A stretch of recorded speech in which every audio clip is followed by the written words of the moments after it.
ごめんねおじちゃん、勇気だけどお乳が出ないお乳が出ないだっておじちゃんオスなんだもん。牛のくせしてお乳が出ないお肉もあんまりおいしくない出してあげたいのに飲ませてあげたいのに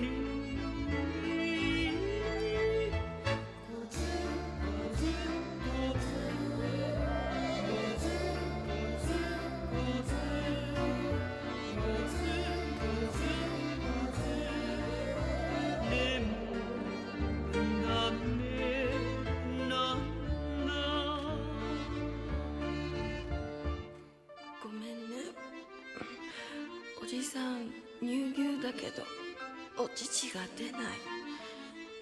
だっておじさんオスなんだもん。せめてお手紙読んでください。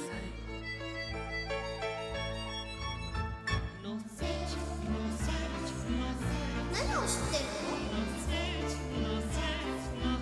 誰にやられたの？ちょうだいちょうだい。ごず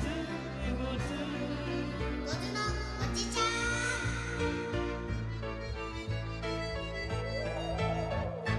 生まれてきちゃってごめんなさい。茨の迷路に牛が鳴き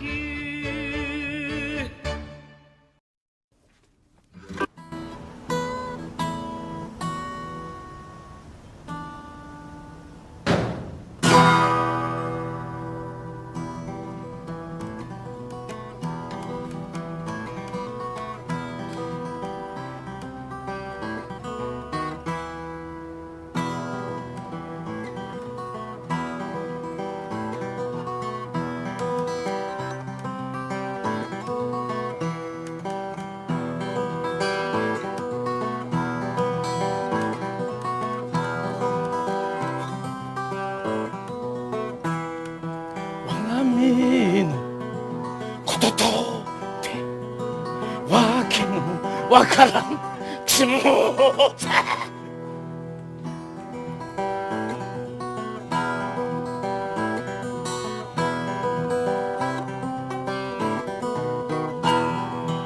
磯路まで鳥でまさかあるめしはごれきて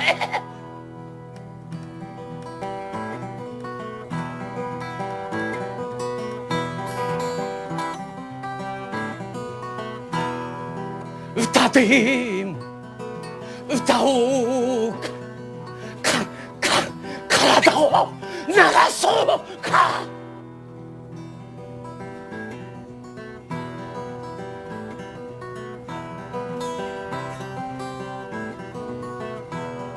桜の花の下見知らぬ子供らの運動会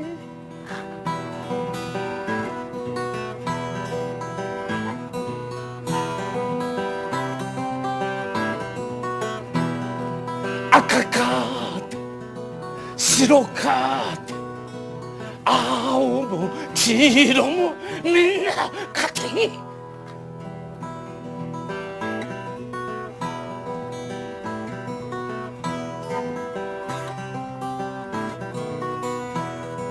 拙きは悲しさかわけわからん気分じゃ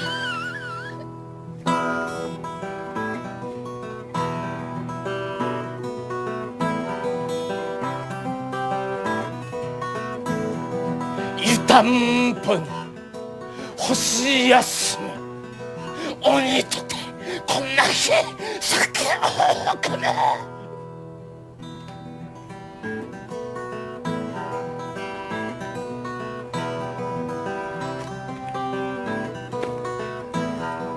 棒切りを振り回すぐるぐる53年しまったよ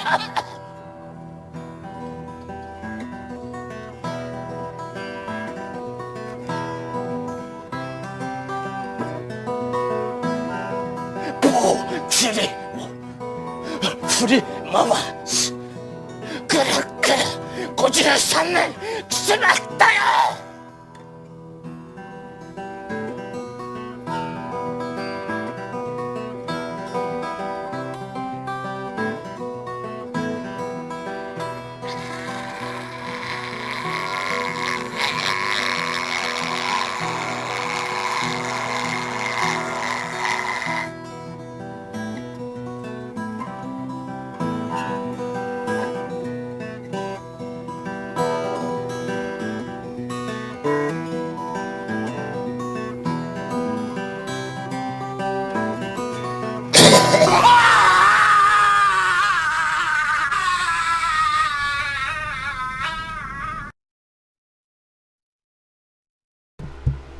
Hey everybody, welcome to whatever this is supposed to be.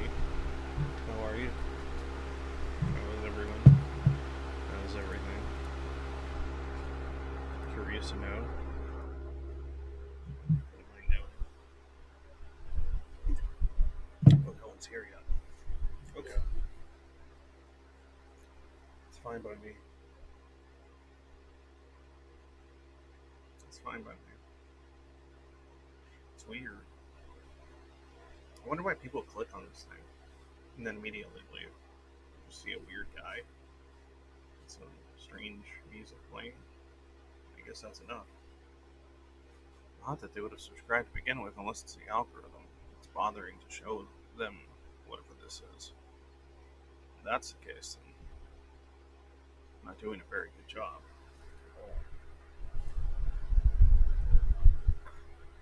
Pretty odd. Rather odd.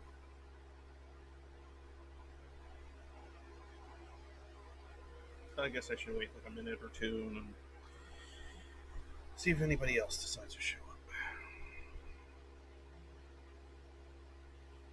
If not, I just going forward anyway. I'm not sure what decides the appearance of people. It's odd. I don't have the energy nor the interest to somehow work that out. It's just so confusing. Algorithm related shit and all that. But I wouldn't want to do anything to attain like views from people that are merely here for one or two things that have nothing to do with the intent of the channel or the server or anything else. So maybe a lot of views isn't necessarily a good thing in every case. I don't know. Or I'm just coping. It's also that. There's always that particular possibility. So. Oh, man.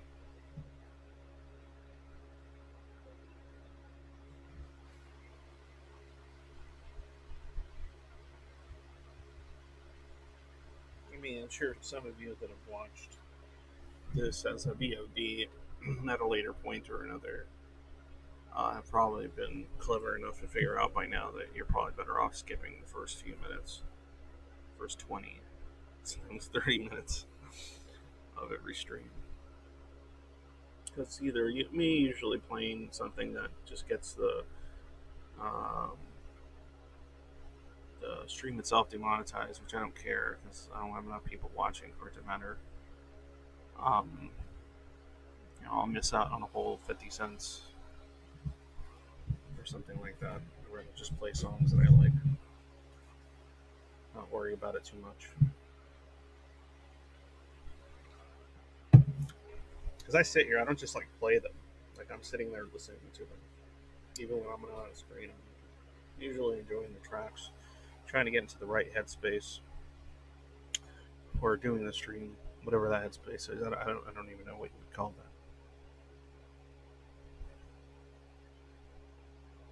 I mean, it's like a thing, right? It's a thing that you do, I guess.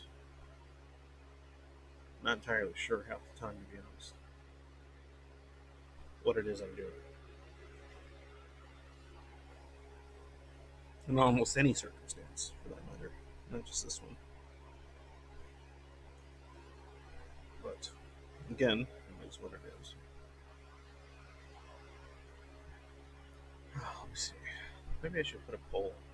Let's put a poll before we get started on what I intended to do. Almost wondrous of this. Let's see. Poll. What should I ask? What do you think?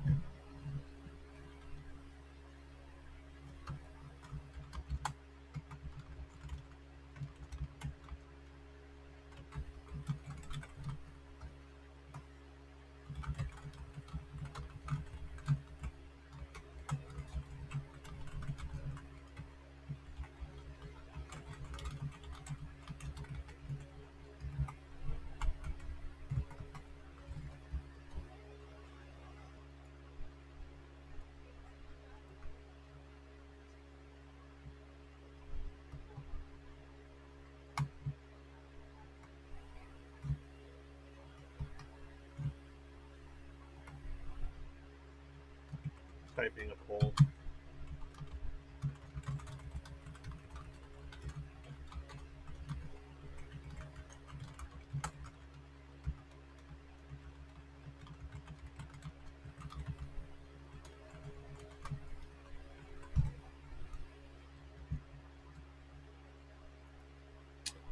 I hate how small these questions are.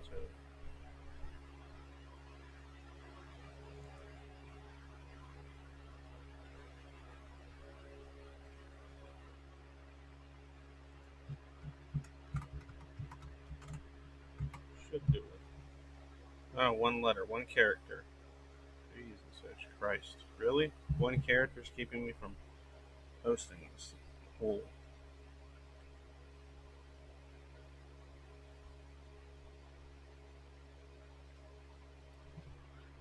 Guess I'll use a character.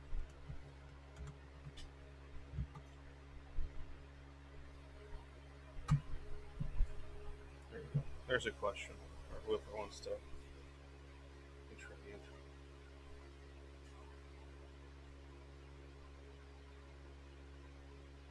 See if anybody cares to answer that.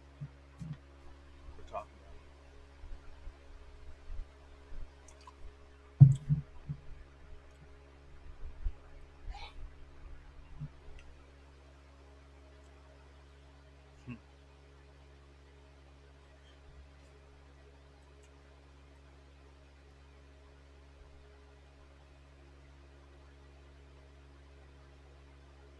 It's just odd that I want to click on anything. I don't do. I find it odd just because I don't do that. Actually. Like if I click on something, I generally intend to like watch it even for like a minute. So it's really odd for me that people just hit things in their notifications, possibly, and then just leave. It's weird. I don't get it. I guess it's just the thing. It's just the thing I don't do. It's just the thing people do often, I guess. 1 second.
I'm back, guys. Sorry about that. I got asked what of many gemstones I like the best by one of my kids. Had to answer. Can you close the door? Oh my.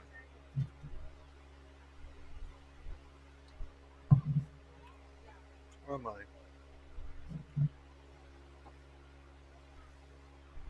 Forgotten soul in a forgotten world.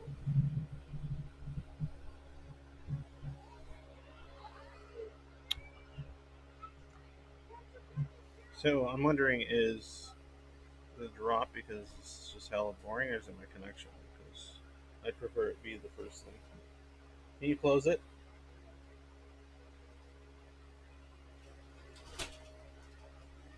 Hey, what's up, Saiha? How you doing? I don't know what my connection is doing. I don't know. It says it's excellent, so I guess it's not that.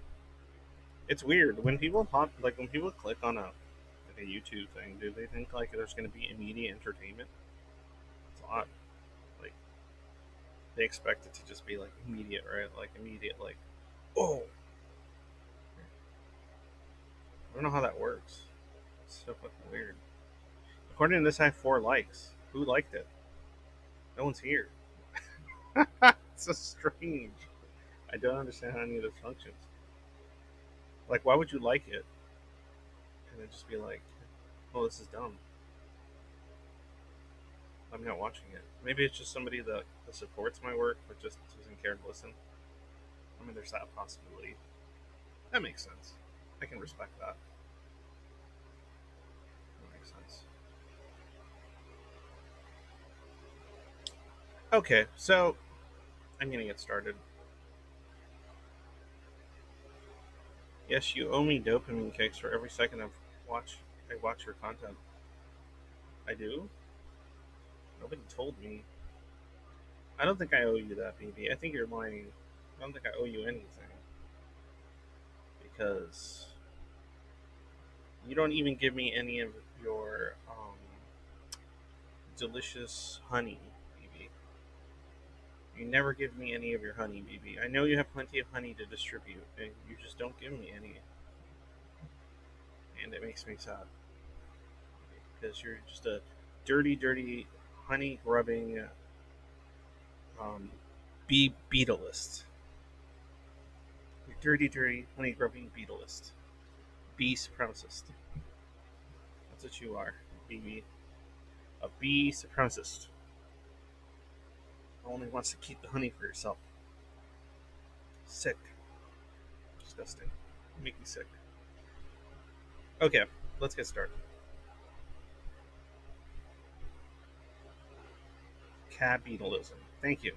Yeah, capitalism. Yeah, well, you're a dirty capitalist that doesn't distribute your honey to all, including me, especially, and it makes me sick. Okay, I hope you realize that. I hope you're okay with that. Let me go ahead and get some reading started because that's what I planned on doing.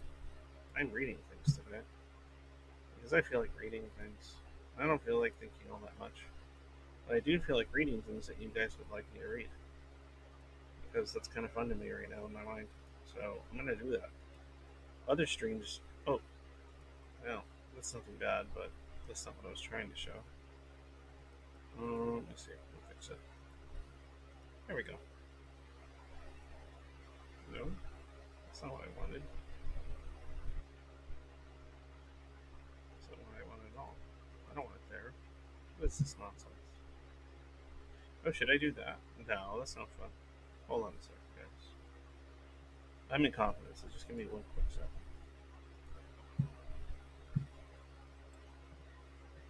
I'm about to change this window that's not working like it's supposed to a window that is working like it's supposed to. At least that's the hope, right? There we go. Okay, now I can close this. Say yes, and then switch over to it. Cool. There we go. Alright. So I need to read stuff. Does it still show it while I'm on it? It's not like disappearing, right? That's good. These are articles somebody sent me on the server, and they said read these, and I was like, okay. So I don't know what they're from. I don't know what they're about. I don't know what the credibility of any of these websites or whatever they're suggesting to me are, I don't know anything. I'm just going to read these things because I might as well. Fatigue. This common symptom can occur at different stages of EBV. Early on during the mono phase, fatigue can result as your immune system puts in energy into fighting your first active, present, and ready to go action viral blood infection. Once EBV is in the organs, a second type of fatigue, neurological fatigue, why are there so many spaces in this, can occur from the virus, releasing its neurotoxins. Neurological fatigue is frequently mistaken for adrenal fatigue, though they are truly distinct. Neurological fatigue and adrenal fatigue can occur either separately or at the same time because one has to do with the nervous system and the other with the endocrine system. Is it endocrine or endocrine? I think it's like endocrine, right? Makes sense. I don't know, like crime, endocrine, like crime on Endor. I don't know. That was stupid. I shouldn't have said that. Adrenal fatigue is a real and legitimate condition. There's a reason that I devoted a chapter to it in medical medium. What does that mean, medical medium? Is that like somebody that's like using various mediums to talk about medicine, or is that somebody that's a medium but also is interested in medicine? Still, we must be careful not to identify every case of fatigue as adrenal fatigue, which is what's happening in many medical communities today.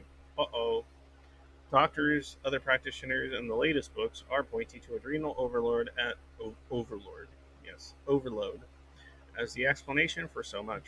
It's not the brand new discovery it may seem like. It's recycled and repackaged information that's technically decades old in its attempt to explain why so many people are sidelined in life. Adrenal fatigue, as across in it. Wait, what? As across the board answer is distracting from the truth. Ah, see, you possess the truth. That's good.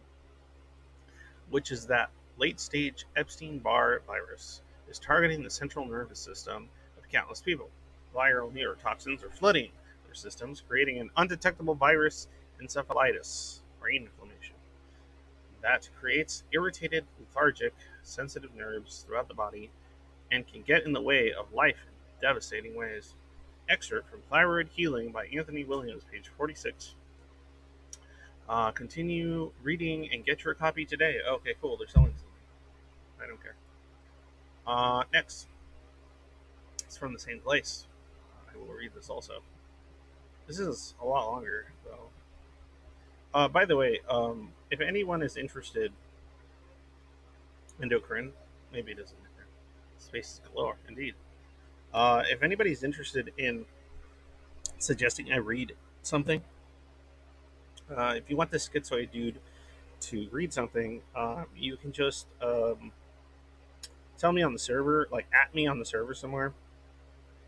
I don't care where, just at me, and I'll look at it and I'll see if I want to read it.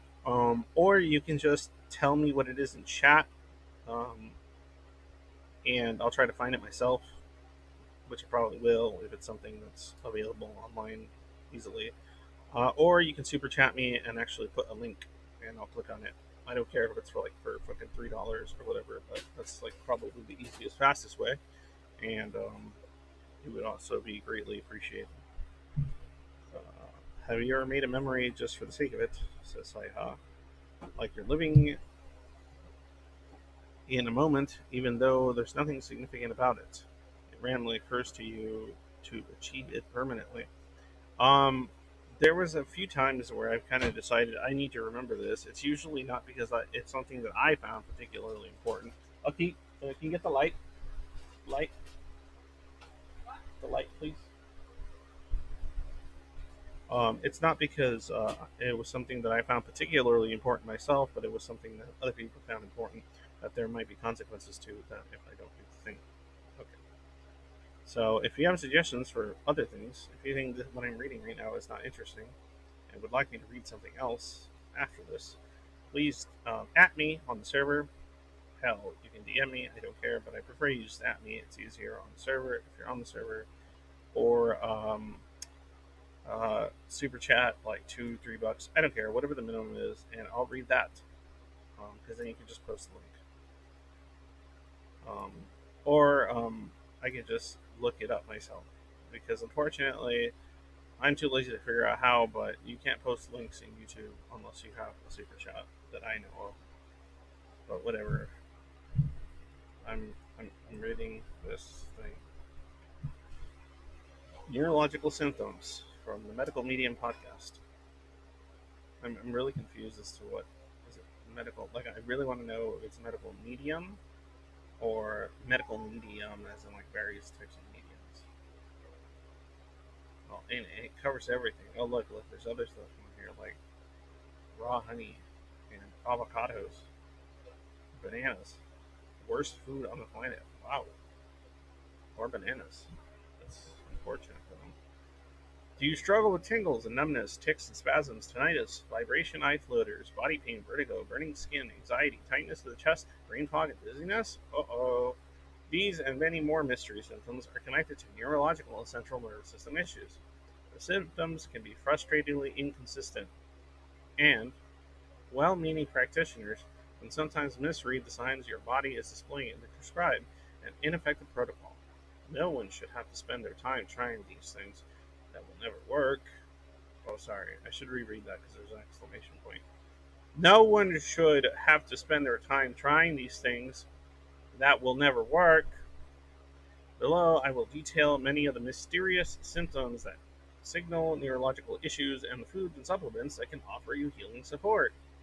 Neurological symptoms, tics, twitches, and muscle spasms, which are all connected to spasming nerves, are signs of neurological issues.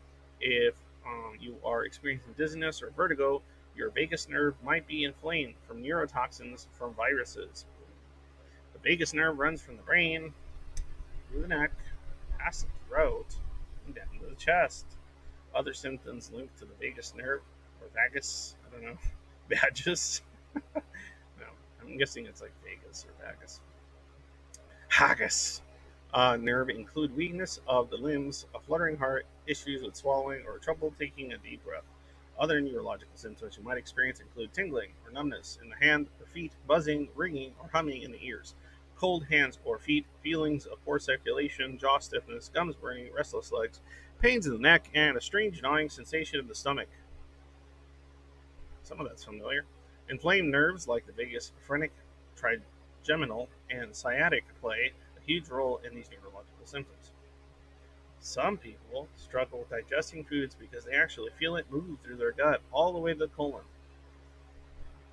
Wow, I hope that's not true. This particular symptom might wrongly be blamed on poor digestion, anxiety, or IBS. And what you're truly feeling is thousands of sensitive nerves coming from different places like the vagus nerve, phrenic nerve, and spine that connect to the intestinal tract, stomach, and colon. So what appears to be a digestive issue is actually neurological. Some might also experience what I term neurological fatigue, which is different than adrenal fatigue. Oh yeah, we already covered that. Let's get that. That wasn't the last thing I read. A large amount of neurological problems are caused by Epstein-Barr, shingles, and its many strains that have yet to be discovered. Whether you have Epstein-Barr causing fibromyalgia or shingles causing neuralgia.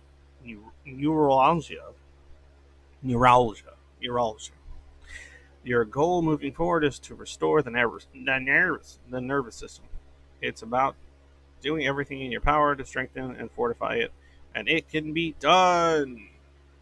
All right, what do you guys think about all that so far? Pretty cool. Anthony Williams Scully is a self-proclaimed medium who offers pseudoscientific medical and health advice based on alleged communication with the spirit. Oh, cool. Okay, thank you for that update, Sci-Hop.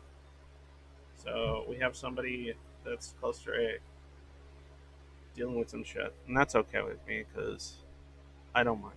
I'm kidding. He's not. I'm fucking around.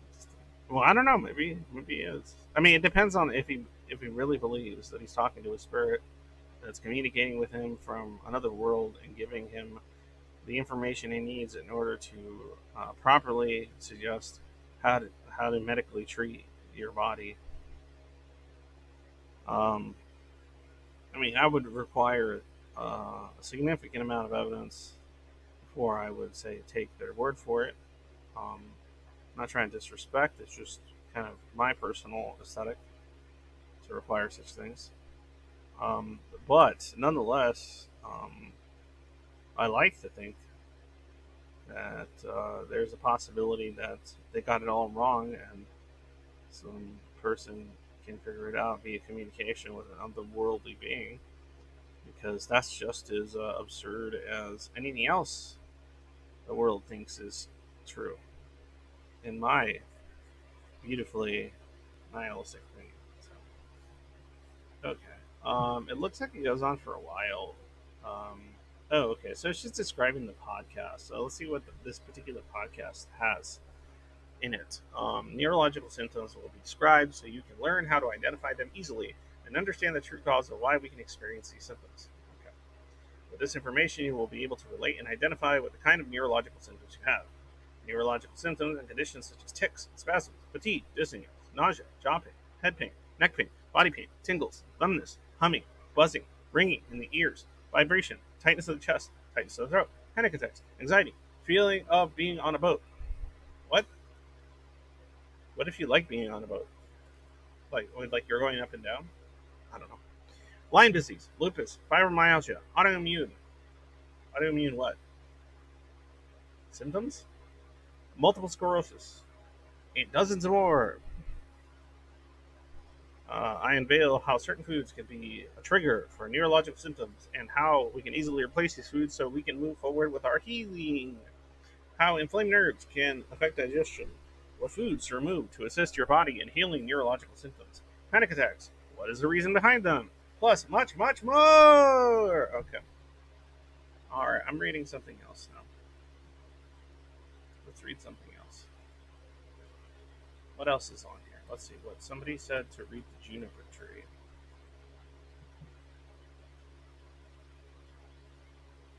Sayahat says his whole framework seems too convoluted to be a scam. It seems too thought through. Oh, okay. So there's a category of sellers juice on this website. I'm sort of curious, honestly. You want me to click on that?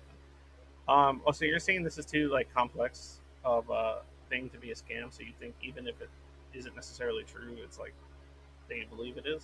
Okay. I clicked on the celery juice thing. It says the global celery juice movement. For decades, a grassroots global healing movement has been building, drinking 16 ounces of straight celery juice on an empty stomach every morning. Today, millions of people around the world are participating and experiencing the benefits for themselves. Why? Because celery juice, when consumed in the right way, what's the right way to consume celery juice? Like raw? Or like can you just eat a lot of celery? Or do you have to like ground and pound like bushels and bushels of the shit? So you can make 16 ounces. I don't know how many celery sticks you would need to like grind down to get 16 ounces of straight celery juice, not the gay stuff. Not the gay celery juice, the straight celery juice. And miraculous healing remedy, and people are noticing the benefits it provides, such as clear skin, improved digestion, less bloating, sustaining energy, better mental clarity, weight loss, and stable moods, just to name a few. People are healing from all kinds of acute chronic illnesses, including Hashimoto's, thyroiditis, eczema, psoriasis, acne, SIBO, constipation, chronic fatigue syndrome, blood sugar issues, migraines, acid reflux, high blood pressure, addictions, adrenal issues, gout, allergies, autoimmune conditions, and countless others from drinking plain celery juice daily. Okay. Okay, well, I guess they sell a book. Anthony William, the medical medium, sells a book on celery juice. Wait, what? Wait, Sylvester Stallone read this book and bought it? What's this? How you doing, guys? You know, my body has been through a lot of stuff, and when I find something that really... Yeah, I can imagine Sylvester Stallone that your body been through a lot of stuff. really works, I want to let you all know about it. This is Anthony William. He's the creator of the celery juice diet. Now, this is something that's been sweeping the world. Why is it so popular? It's getting people better. It's actually changing the lives of millions of people right now across the globe. No, That's the it's like medical. mind-blowing. That's the medical medium, right? Okay, cool. Can I see this actual like Instagram post? Oh no, I can't. It's just sliced alone. I wanted to see the comments on it. I thought it would be interesting. Okay, so I get the Rock. The Rock is drinking celery. I don't think they're promoting their particular thing, but they're drinking celery juice. I guess celery juice is a thing. There we go, guys. What is this? Hi guys, I'm here with Anthony William, medical medium, and I'm super excited to It's got like 70,000 likes. Wow. Wow. I mean, that's not very many considering they have 13.6 million followers. But still, something, I guess. Interesting. Yogurt Space says, sounds like a cult. Okay, well, what's wrong with cults? Don't be a hater. I'm more interested in this guy's spiritual framework than his medical advice. His website mentioned the spirit of compassion. What is the character of the spirit and other spirits? I might get arrested for that. Can you read CIA documents? Oh yeah, for sure, Yogurt Space. If there's a CIA document you would like me to read, I used to spend a lot of time reading CIA documents. I like FOIA requests. Those are fun. Because that was kind of one of my historical focuses when I was getting my master's and going to school for that stuff. Because I thought it mattered at the time. I was wrong. Okay. Why am I showing my analytics? Oh, that's because I'm incompetent. 1 second. There we go. Okay. So, what's next? What is next? Let's just separate that so I can look at it myself without sharing everyone what's happening. Okay, so somebody said the juniper tree. Juniper tree. Oh, wait, that's an actual thing. Duh. By who? Who was it? Juniper tree by was it a poem or something? I missed it. Juniper tree by what? Now I have to click on this whole.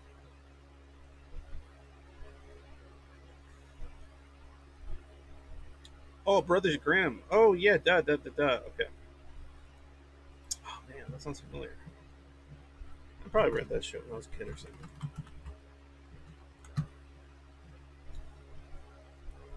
Oh, no, I don't want a YouTube video. I just want to read it. Can I just read it? Is this just so I can read it? How long is this? Oh, my. Okay. Well, let's give it a shot. The Juniper Tree.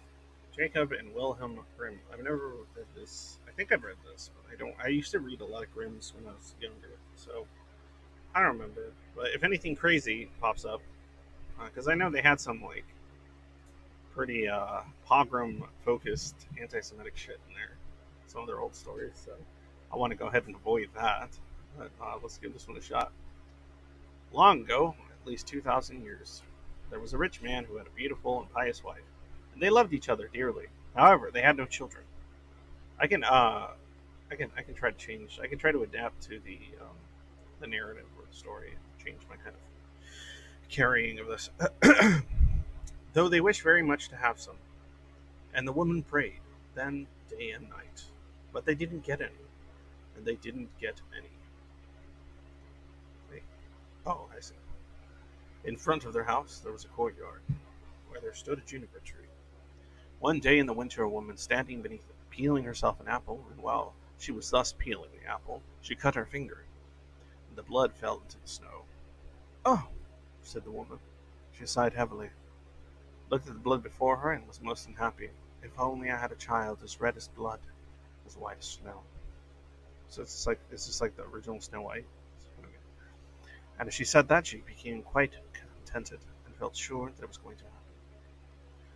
Then she went into the house, and a month went by, and the snow was gone, and 2 months, and everything was green, and 3 months, and all the flowers came out of the earth, and 4 months, and all the trees in the wood grew thicker, and the green branches were all entwined in one another, and the birds sang until the woods resounded, and the blossoms fell from the trees.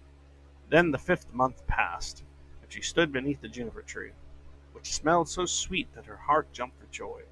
and she fell on her knees and was beside herself. And when the 6th month was over, the fruit was thick and large. And then she was quite still.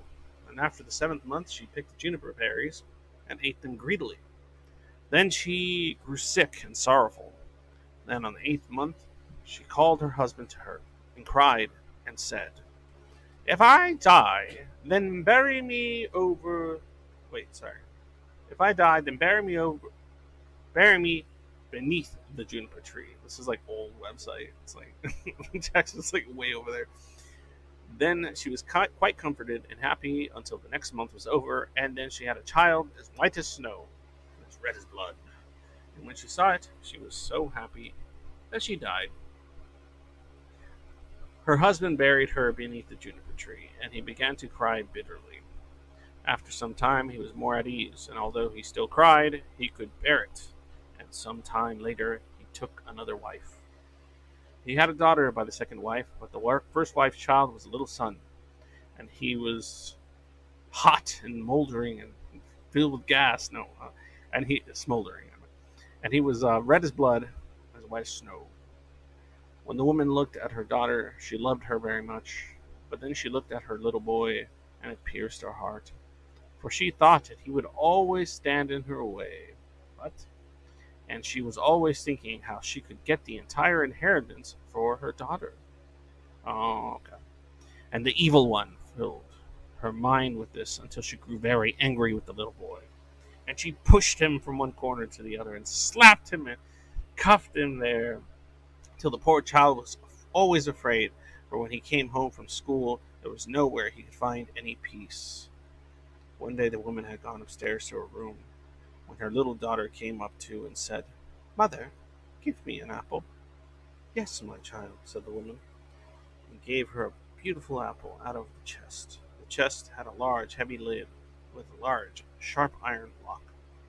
"Mother," said the little daughter, "is brother not to have one too?" This made the woman angry, but she said, "Yes, when he comes home from school." When from the window she saw him coming, it was as though the evil one came over her, and she grabbed the apple and took it away from her daughter, saying, "You shall not have one before your brother." She threw the apple into the chest and shut it. Then the little boy came in the door, and the evil one made her say to him kindly, "My son, do you want an apple?" And she looked at him fiercely. "Mother," said the little boy, "how angry you look." "Yes, give me an apple." Then it seemed to her as if she had to persuade him. "Come with me," she said, opening the lid of the chest. "Take out an apple for yourself." And while the little boy was leaning over, the evil one prompted her, and crash! She slammed down the lid, and his head flew off. Wow, that's a pretty sharp chest, falling among the red apples.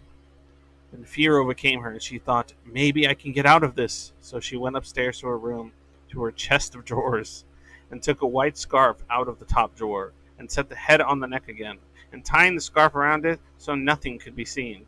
Then she set him on a chair in front of the door, and put the apple in his hand. After this, Marlene came into the kitchen. Who's Marlene? Oh, who's Marlene? Did I miss the part where they introduced Marlene? After this, Marlene came into the kitchen. After this, Megan. After this, Flo came into the kitchen to her mother, who was standing by the fire with a pot of hot water before her, which she was stirring around and around. "Mother," said Marlene. Oh, that's the daughter, I'm guessing. I must have missed that. "Brother is sitting at the door, and he looks totally white and has an apple in his hand. I asked him to give me the apple, but he did not answer me, and I was very frightened." Wait, if this is the same little girl, didn't she actually see this murder occur? Whatever. "Go back to him," said her mother, "and he will not answer you. Then box his ears." So beat him up. Got it. So Marlene went to him and said, "Brother, give me the apple." But he was silent, and so she gave him one on the ear, and his head fell off. Marlene was terrified and began crying and screaming, and ran to her mother and said, "Oh, mother, I have knocked my brother's head off." And she cried and could not be comforted. "Marlene," said the mother, "what have you done? Be quiet and don't let anyone know about it. It cannot be helped now. We will cook him into a stew." Then the mother took the little boy and chopped him into pieces, and put him in the pot, and cooked him into a stew. But Marlene stood by crying and crying, and all her tears fell into the pot, and did not need any salt.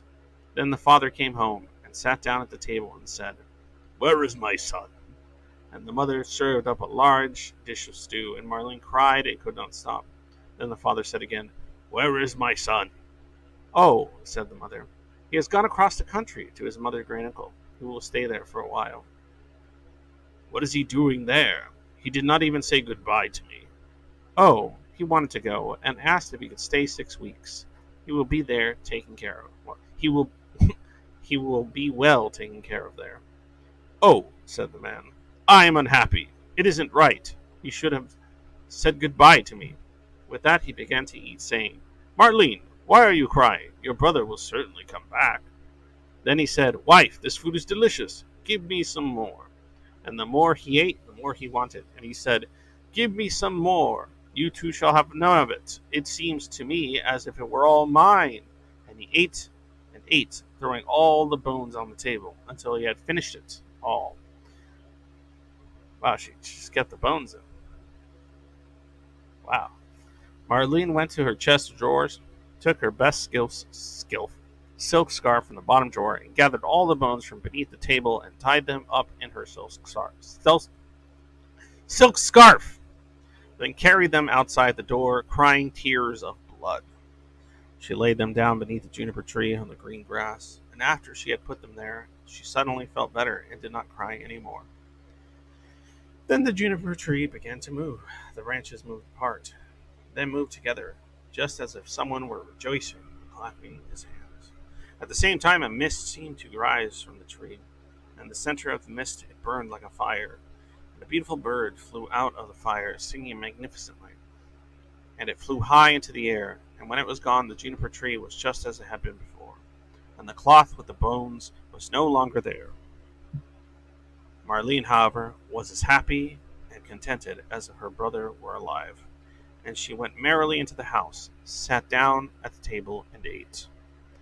Then the bird flew away and lit a goldsmith's house, and began to sing, "My mother has killed me, my father he ate me, my sister Marlene gathered all my bones, tied them in a silken scarf, laid them beneath the juniper tree. Tweet, tweet, what a beautiful bird I am." Cool bird. The goldsmith was sitting in the workshop making a golden chain. Then he heard the bird sitting on the roof and singing. The song seemed very beautiful to him. He stood up. Well, not the way I sang it. He stood up, but as he crossed the threshold, he lost one of his slippers. However, he went right up the middle of the street with only one slipper and one sock on. He had his leather apron on, and in one hand he had a golden chain, and in the other his tongs. The sun was shining brightly on the street. He walked onward, and stood still and said to the bird, "Bird," he said, "how beautifully you sing. Sing that piece again for me." "No," said the bird, "I do not sing twice for nothing. Give me the golden chain, and then I will sing it again for you." The goldsmith said, "Here's the golden chain for you. Now sing that song again for me." Then the bird came and took the golden chain in his right claw, and went and sang from the goldsmith, and sang, "My mother, she killed me, my father, he ate me, my sister Marlene gathered all my bones, tied them in a silken scarf, laid them beneath the juniper tree. Tweet, tweet, what a beautiful bird am I, sorry." Then the bird flew away to the shoemaker and lit on his roof and sang, "My mother, she killed me, my father, he ate me, my sister Marlene gathered all my bones, tied them in a silken scarf, laid them beneath the juniper tree. Tweet, tweet, what a beautiful bird I am." Hearing this, the shoemaker ran out the doors in his shirt sleeves and looked to the roof, and had to hold his hand in front of his eyes to keep the sun from blinding him.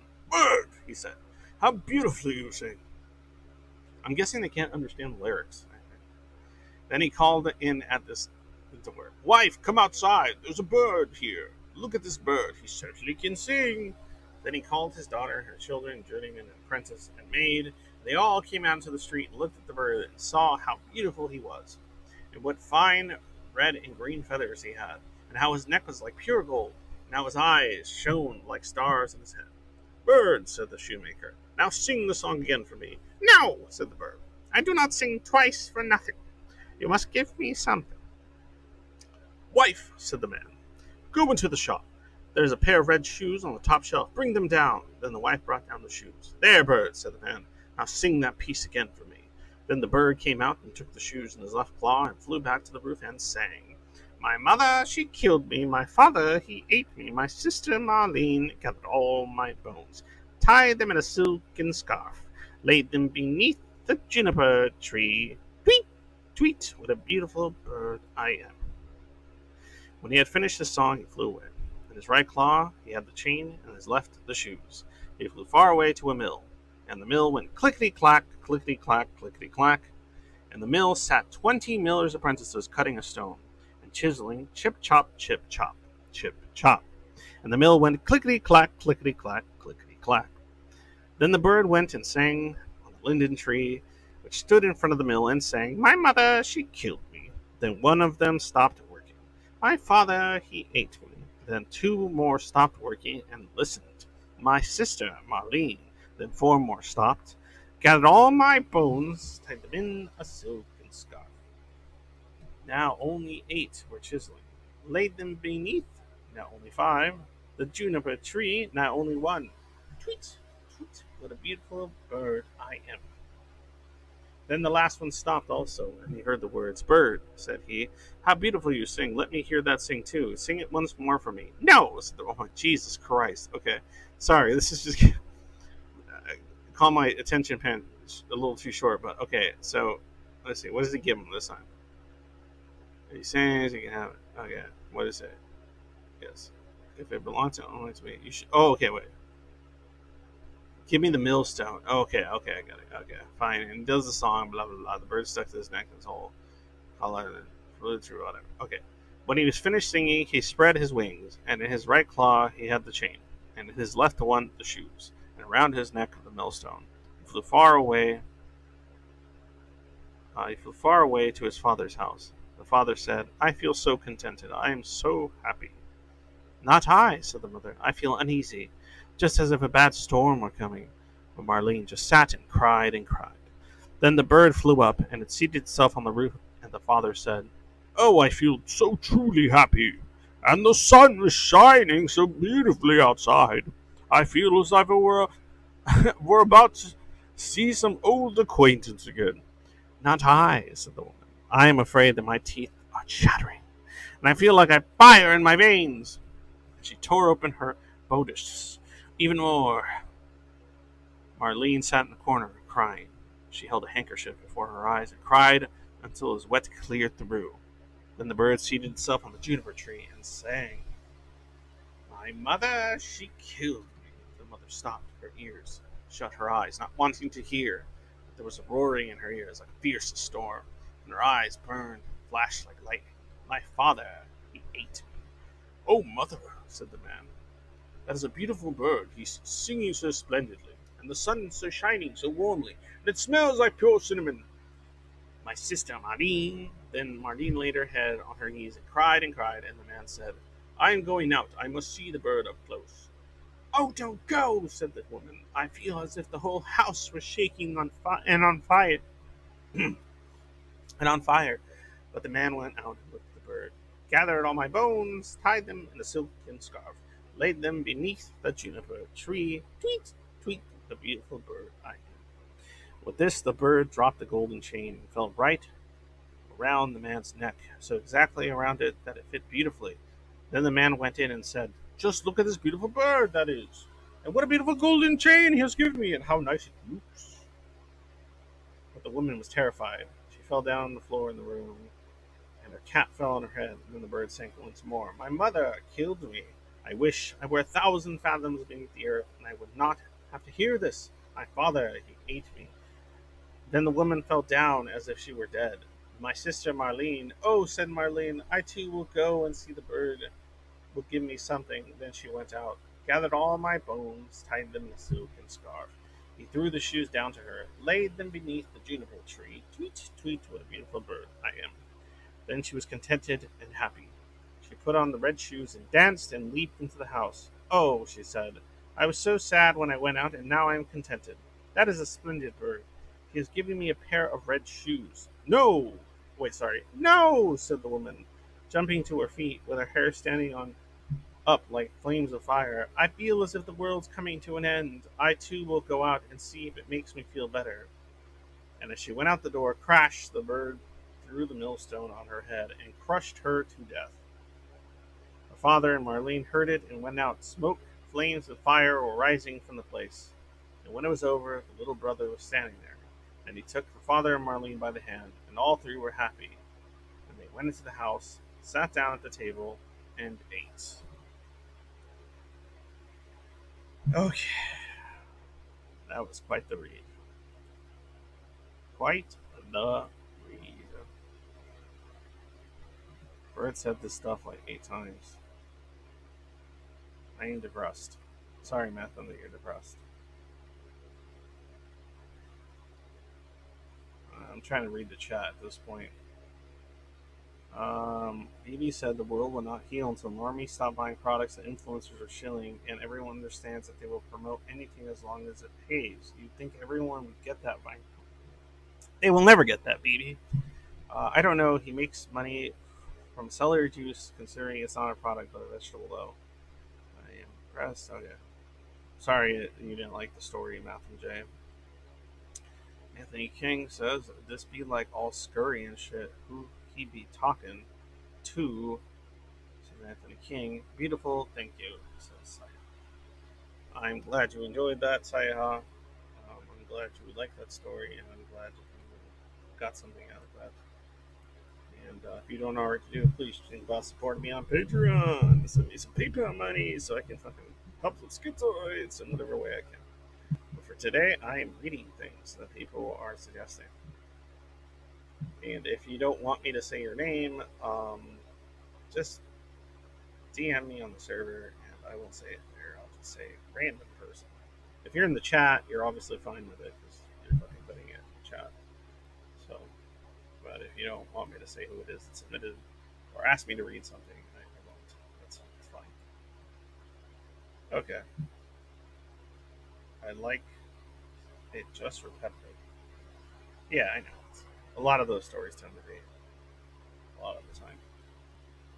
Okay. Now what? Now what am I doing? See, I know, you know something's going wrong when it says I have 35 views but 6 concurrent viewers. Everyone's fucking leaving. Hilarious. Amazing. Quality. Quality show. Quality shit that I provide here. It might just be my connection. I don't know, because there's like weird drops and then they go back up. So I don't know what the fuck is going on half the time. I have to fix my connection. That's probably shit. Okay. So what am I reading now, guys? How do you chat in the server? You have to join the server. You go to the Zoid Void on Discord. So on Discord, there's a place called the Zoid Void. You can. I'm not sure if I'm schizoid, but I can't type in any places. You can't? I mean, you're doing it right now, Matthew J. You're typing in this place right now, and I'm reading it. Because I just read that you're unsure if you're schizoid, but can't type in any places. So you've successfully done the impossible at this point, Matthew J. Congratulations. So, if you are want me to read something, go ahead and tell me to look it up. Hopefully, it's like a poem or a short creepypasta or something. I like. I can't type. You can't type anywhere on Discord. Are you like banned from Discord in general, like your account? I don't know why you wouldn't be able to type anything on Discord. That's odd. You could always just go, like, are you looking for the server? Use Disboard. Disboard. BOARD. Look for the Zoid Void. Or you could just click on the link in my description. That's probably a lot easier. There's a link in the description for the server. And you click there and join the server. If you don't think you're schizoid, just join as a non-zoid, and then you could just at me anywhere in the annex section, which is the non-schizoid specific sections, but People can still at me or whatever if they want to. I don't care.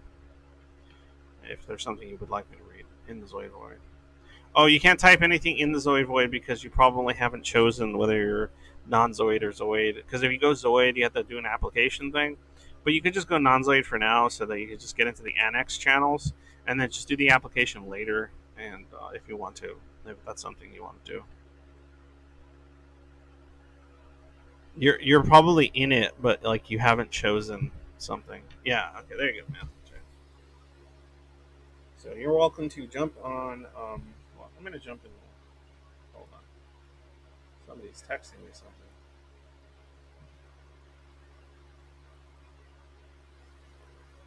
Is this something to read? Okay, cool. I've been given something to read by someone in the server. Astral Codex 10. Every Bay Area house party. May 3rd. You walk in, the wall decorations vaguely suggest psychedelia. The music is pounding, head splitting, and melodious. I think I said that right.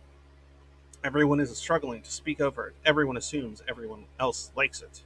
You flee to the room furthest from the music source. 3 or 4 guys are sitting in a circle talking. 2 girls are standing by a weird lamp. Drinks in hand, you see Bob.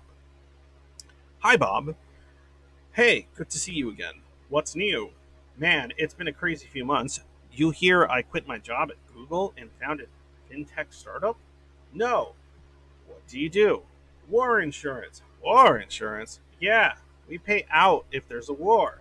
Isn't that massively correlated risk? Yeah, the idea is we sell war insurance to companies who do badly if there's a war, tourist attractions, and the like. Then we sell the same amount of peace insurance to military contractors. As long as we get the probabilities and cost right, we make the same profit either way. Neat idea. How's it going? Great. Ayatollah Khamenei just bought a $10 billion policy.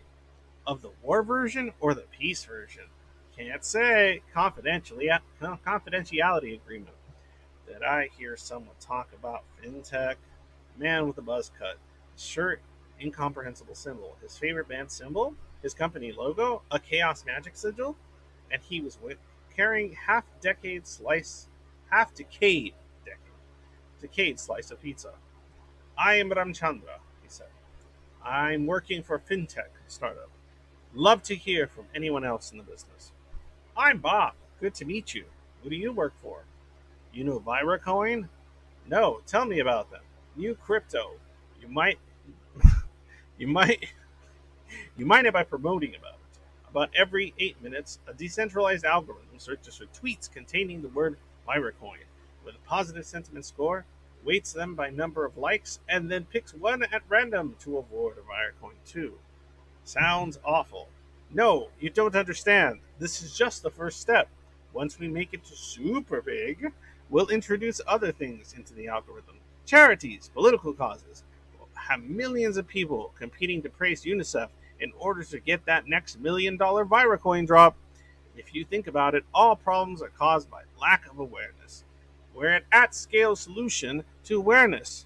Solve that, and you solve poverty, inequality, racism.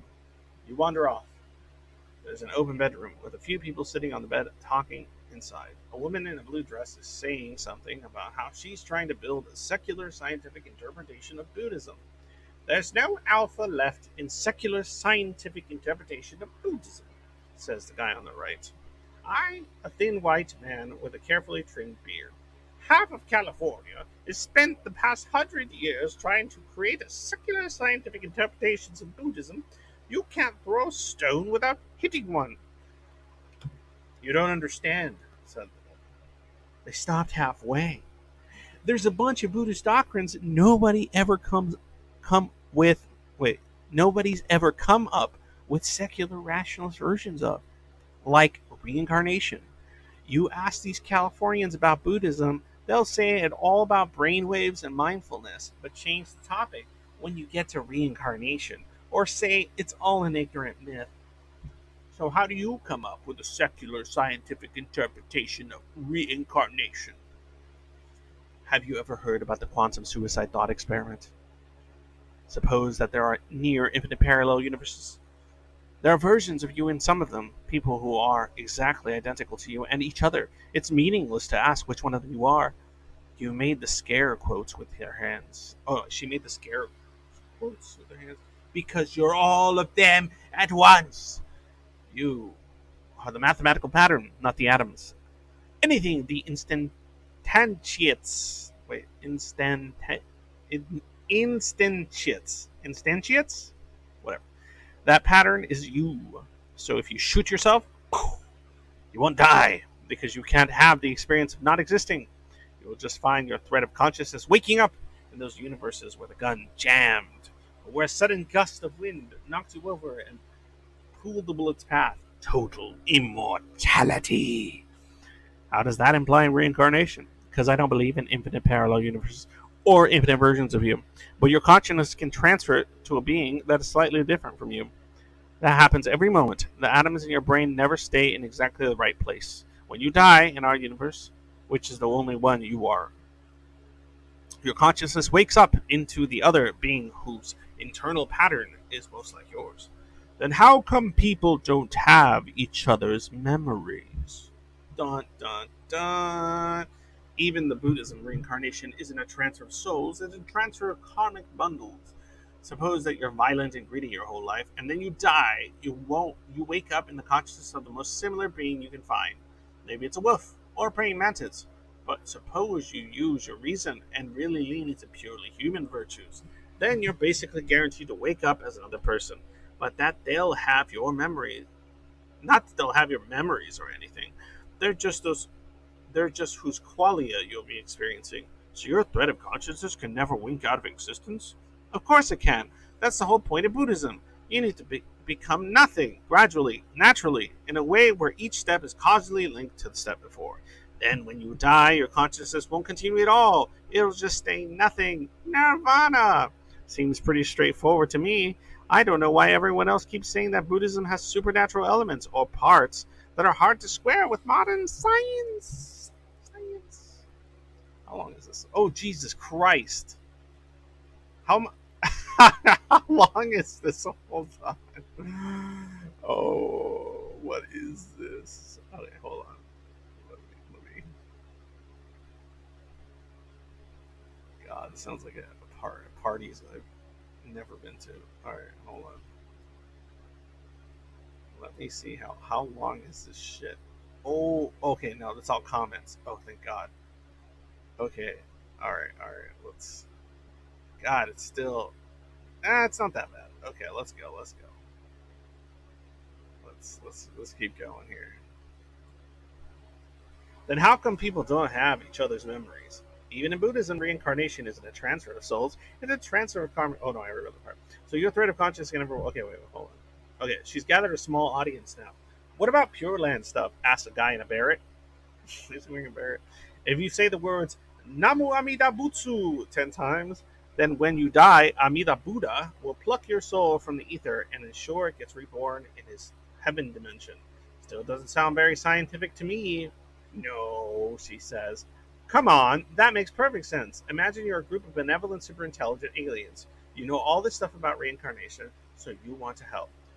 You tile your home solar system with trillions of sentient beings living in a heaven dimension, and you make sure that every so often they all say Namu Amida Butsa at some super high rarefied level of consciousness. There are so many entities of such high consciousness who are so associated with the phrase Namu Amida Butsu that any consciousness that has ever said the word at all inevitably pattern matches to one of those. When the consciousness ends, it wakes up as if one of the entities in the heaven dimension whose information patterns are correlated with it through the focus on those words. Is this hypothetical? How do the aliens know Japanese? They don't. We're talking about information patterns, the signified, not the signifier. They're focusing on the concept of a call upon this powerful deity that has seized control of the cycle of reincarnation to draw my soul into the heaven dimension. And the closest human language equivalent to that is Namu Amida Butsu. So by information pattern shortens the distance to their information pattern. I worked on Japanese Buddhism, I suppose. Kind of. I was really into Zen in college. I would sit zazen for 2-3 hours a day.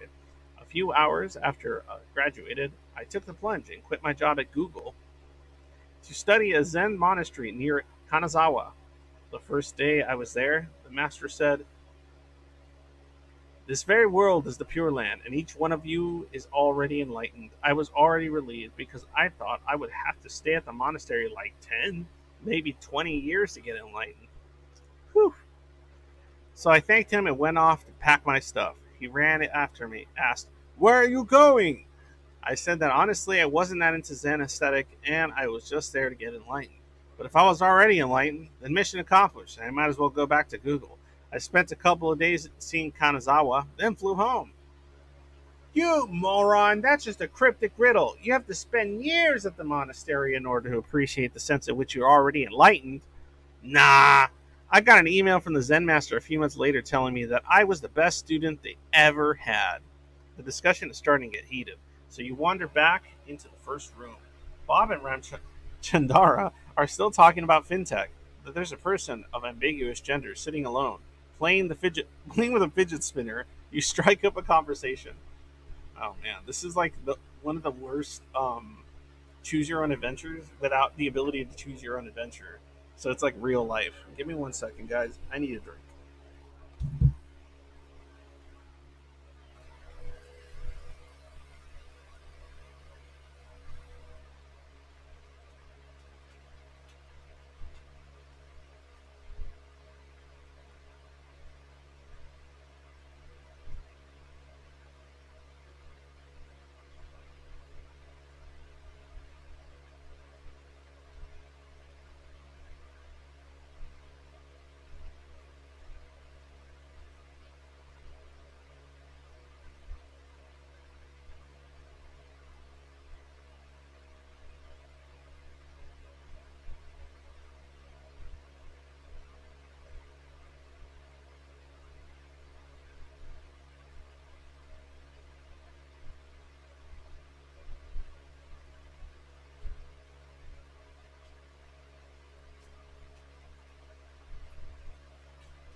Okay.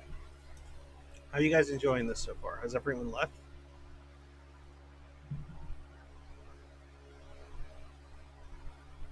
Has everyone left?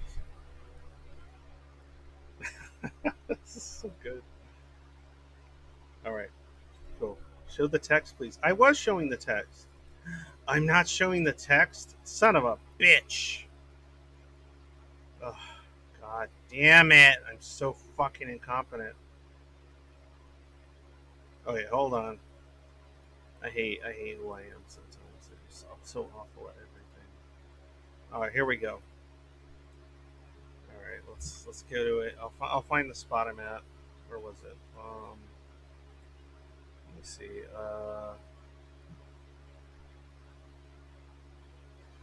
Okay, I'll do that one.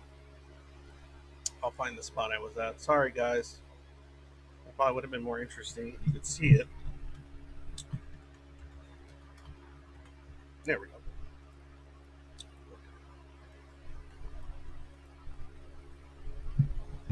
All right. Now that you can actually see it. 1 second, please.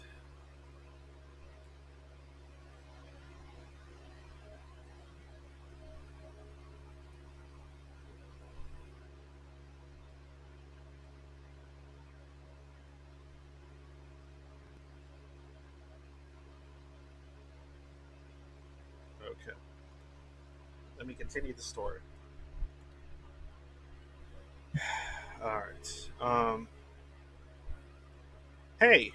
Okay. Oh yeah. So our protagonist here went up to a person with a fidget spinner that said they were ambiguous in gender. He said, "Hey, nice to meet you." "Hi," they say. "I'm Wind." They them pronouns. "Please tell me you're not in fintech." Wind steals a glance at Bob and Rashandra and laughs. Rachandra. "Oh God, no. I'm an artist slash philosopher." "What does that involve?" "Right now I'm lying naked on rocky beaches until I almost die of dehydration." "Is that the art or the philosophy?" Both! It all started when I learned about pilot whales. See, we used to think that humans had the biggest brain relative to their body size, and that's why we were so smart. But it turns out there are loads of animals with big brains and body ratios. So it got to be something more complicated. People have come up with a lot of measures for calculating animal intelligence. Encephalization quotient, neuron number. If you combine them all together, you can get one that mostly makes sense, with the dumbest insects at the bottom and humans at the top. The only exception is pilot whales. However, you calculate it out, they should be smarter than we are. Huh. So I looked up what a pilot whales did, and the answer was mostly that they seem to swim up to the beaches and die of dehydration, unless they can flop their way back into the sea. Nobody knows why. I sure don't. But I figure if they're smarter than we are, there must be some reason for doing it. Maybe it's the good. Maybe it's the good. Like the moral law. I'm not sure. I just feel like it's an underexplored possibility. So I'm traveling to beaches across the world so I can lie naked on them and almost die of dehydration. And if I learn something important, I'll write an article about it. How did you get money for this? Same place every young would-be philosopher who's overly confident in a crazy idea gets money. You and Win say it together. Peter Thiel. It looks like the food had arrived, so you head to the kitchen. A couple of guys are trying to clear off the table and get food and drink set up. You ask if they need help. They say yes, and you find yourself walking with them to their van to bring in more boxes. What do? You ask. There are two of them, a blonde guy and an Asian guy. Blonde guy speaking first. We're the caterers. Oh, that makes sense. What is that like? It sucks, said the Asian guy. We're just doing it to make money after my restaurant startup failed. Too bad. Tell me about the startup. Oh, it was a great idea. You ever read Harry Turtledove? Yeah, we named it after him. Turtledove's Alternate History Cafe. I've actually read some Harry Turtledove when I was younger. That's funny. What would Southern comfort food be like if the South had won the Civil War? Or how would Mexican food taste in a world where Europeans never discovered America? How would it taste? Some parts would be surprisingly similar. You take your basic taco and you keep the tortilla, corn of course, the tomatoes, salsa, the beans, and the guac, but the cheese and the sour cream gotta go. That's an important culture's lactase persistence, and you can't have beef or chicken. The typical Aztec meats were rabbit, lizard, and if you can believe it, axolotl. A common spice was culantro, which is actually noticeably different from the old world cilantro. We think that with time, the Aztecs would have expanded into North America and added bison and established trade routes with the Inca and gotten potatoes. The conditions in the Mexican plateau were almost ideal for, sorry, I'm quoting our literature. All of our dishes came from a pamphlet explaining where the world branch it came from diverged from our own and how it differed. Well, if you served axolotls, I'm not surprised you couldn't get customers. Oh no, we were booked solid every day. Then why'd you fail? The city shut us down. Are axolotls endangered or something? Oh no. We asked ourselves, what would modern cuisine be like if the Axis had won World War II? So we made up a whole menu of German Japanese fusion fare, teriyaki bratwurst, beer battered sushi, stuff like that. What's wrong with teriyaki bratwurst? The waiters had swastika armbands and said Heil Hitler when they took your orders.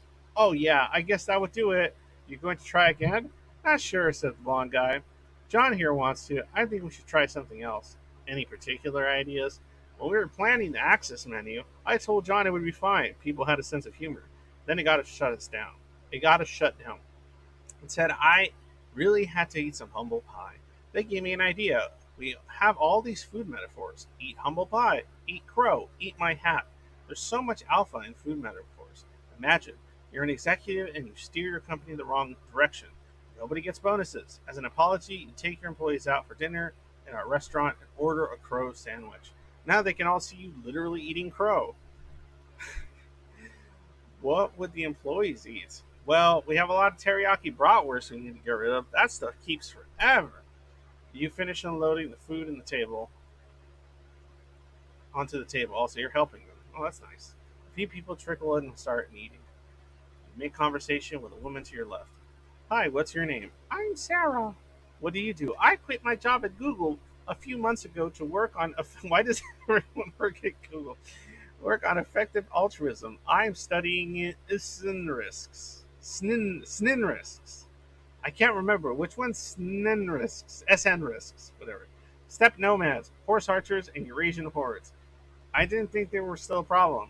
Oh yeah, you look at history and once every 200 to 300 years, they get their act together, form a big confederation, and invade either China, the West, or both. It's like clockwork. 400 AD, you get the Huns. 700, the Magyars. 1000, the first Turks start moving west. 1200, Genghis Khan killed 10% of the world's population. 1400, Tamerlane killed another 5%. 1650, the Ming Qing transition in China also killed 5%. We're more than 50 years overdue at this point. But I would think with modern technology, exactly, with modern technology, the next time could be much worse. Usually the steppe nomads are limited to a small fringe around the steppes, where they can still graze on their horses. But with modern logistics, you can get horse food basically anywhere. There's no limit to how far the next step confederation can get. That's why I think this is a true existential threat, not just another 5 to 10% of the world's population like usual. I was going to say that with modern technology, it just doesn't seem like steppe nomads should be a problem anymore. That's what the Ming Dynasty thought in 1650. You know, they had guns, they had cannons, and they figured horse archers wouldn't be able to take them anymore. Turned out they were wrong. The nomads got them too.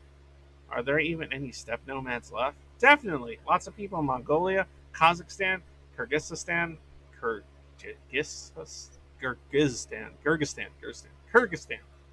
I don't know. Stick to the traditional ways of life. All they need is a charismatic leader to unite them.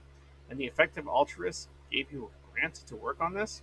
Not, not open philanthropy or future fund or any of those people. But I was able to get independent funding. From who, you ask? As if you don't already know the answer. Same place every overly confident young person gets money. Peter Thiel. You let the drone on about bars and hephthalites for a few more minutes, then politely excuse yourself and strike up a conversation with the guy to your right. So, what do you do? Nothing. I got fired a few weeks ago. Oh, I'm sorry. No, it's fine. You know what they say, people are like clay pots. Getting fired just makes them stronger. I never heard anyone say that. No, really, it's fine. I'm not even bitter. Just like 5 years ago, 5 years working on the trust and safety team at Twitter, and Musk comes in and fires me just like that. Oh, you were involved in that? Yeah. Are you smirking? You're not one of those freeze peach people, are you?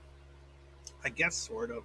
Whatever. I know everyone hates us, but let me tell you, it's not all just banning any conservative who gets too popular or bearing stories that embarrass the established candidate a week before the election.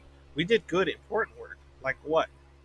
Like, have you heard of the Temple of Artemis? One of the seven wonders of the world, burnt down not by a Christian or Muslim, by a random Greek who wanted his name to be remembered by history and figured it out that burning the most beautiful building in the world would ensure it. The Greeks responded by banning anyone from mentioning or recording his name, but then the historian Theopompus wrote it down anyway, and it survived to the current day. No, I won't tell it to you. Anyway, I was going to lead a consortium with censors at Google, Wikipedia, Facebook, and all the big name sites. We were finally going to complete the ancient Greeks' work. We were going to memory hole this guy's name from the internet. Even the people at Amazon were going to be on board. They would stop selling editions of Theopompus' book that gave his name. And then finally, the burning of the Artemisian, Artemisian would be properly avenged. We were this close, and then some dumb billionaire waltzes in and says, "My free speech," and ruins everything. I actually don't think that saying we should be able to unperson whoever we want helps your case that this is a valuable and non creepy. The Temple of Artemis burner was just the beginning. The ancients used damnatio memoriae as a frequent punishment. How frequent? We don't know. There's no way of knowing. We only know when someone like Theopompus defects from the plan, how many ancient Hitlers and Stalins there might have been, now totally forgotten, and how many others were dissuaded from murder and other abominable acts because of the fear of erasure. And now that tool is lost for us forever.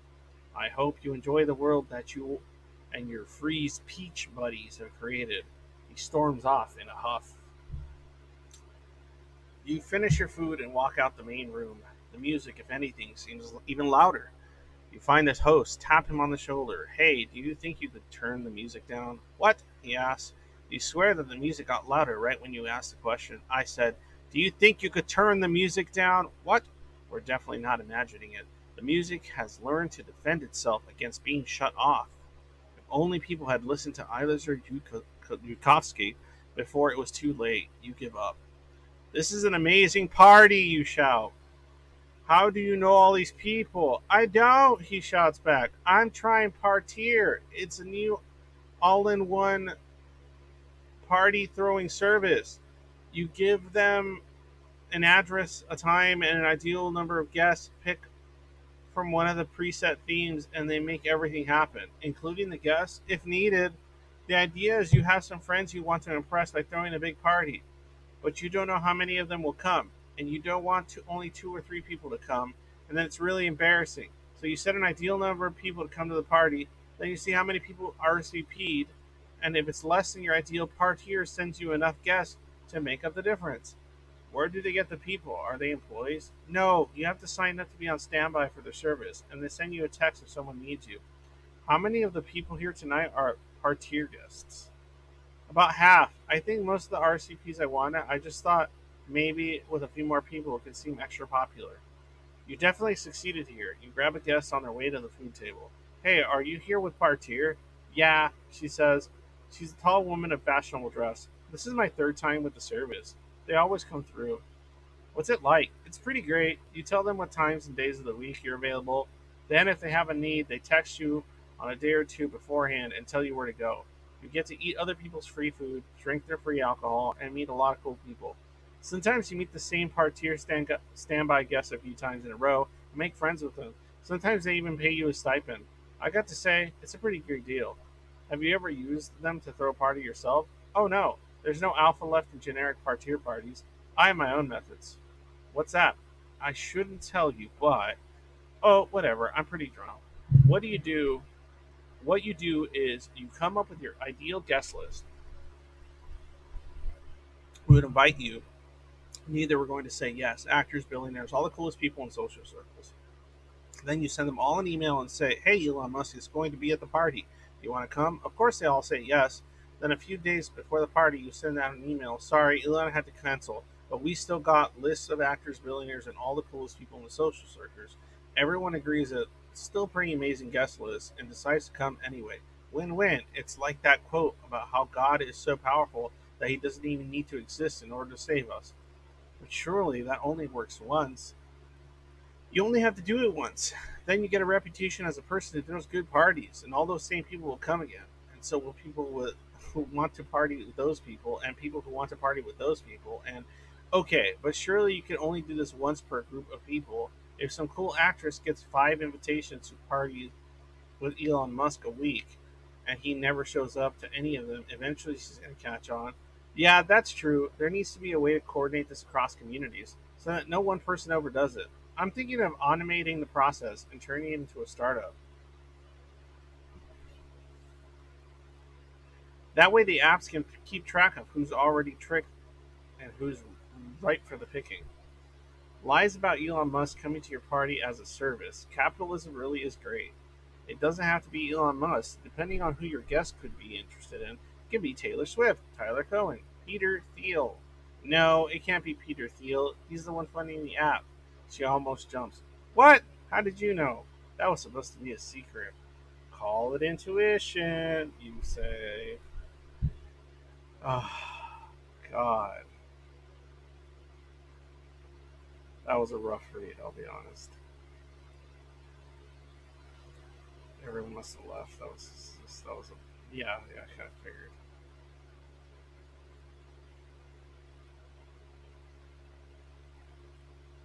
That was a rough read.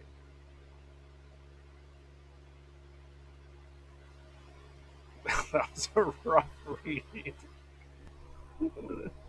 That's good, Matthew J. I'm glad you're still here. Okay, so now I have a poem I'm going to read that was submitted to me by a random person on the internet that asked me to read this poem. here I go.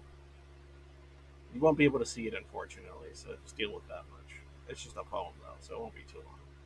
I crave the I crave the conversation, but I don't want to say anything. I enjoy the walls round because the sun outside stings my eyes.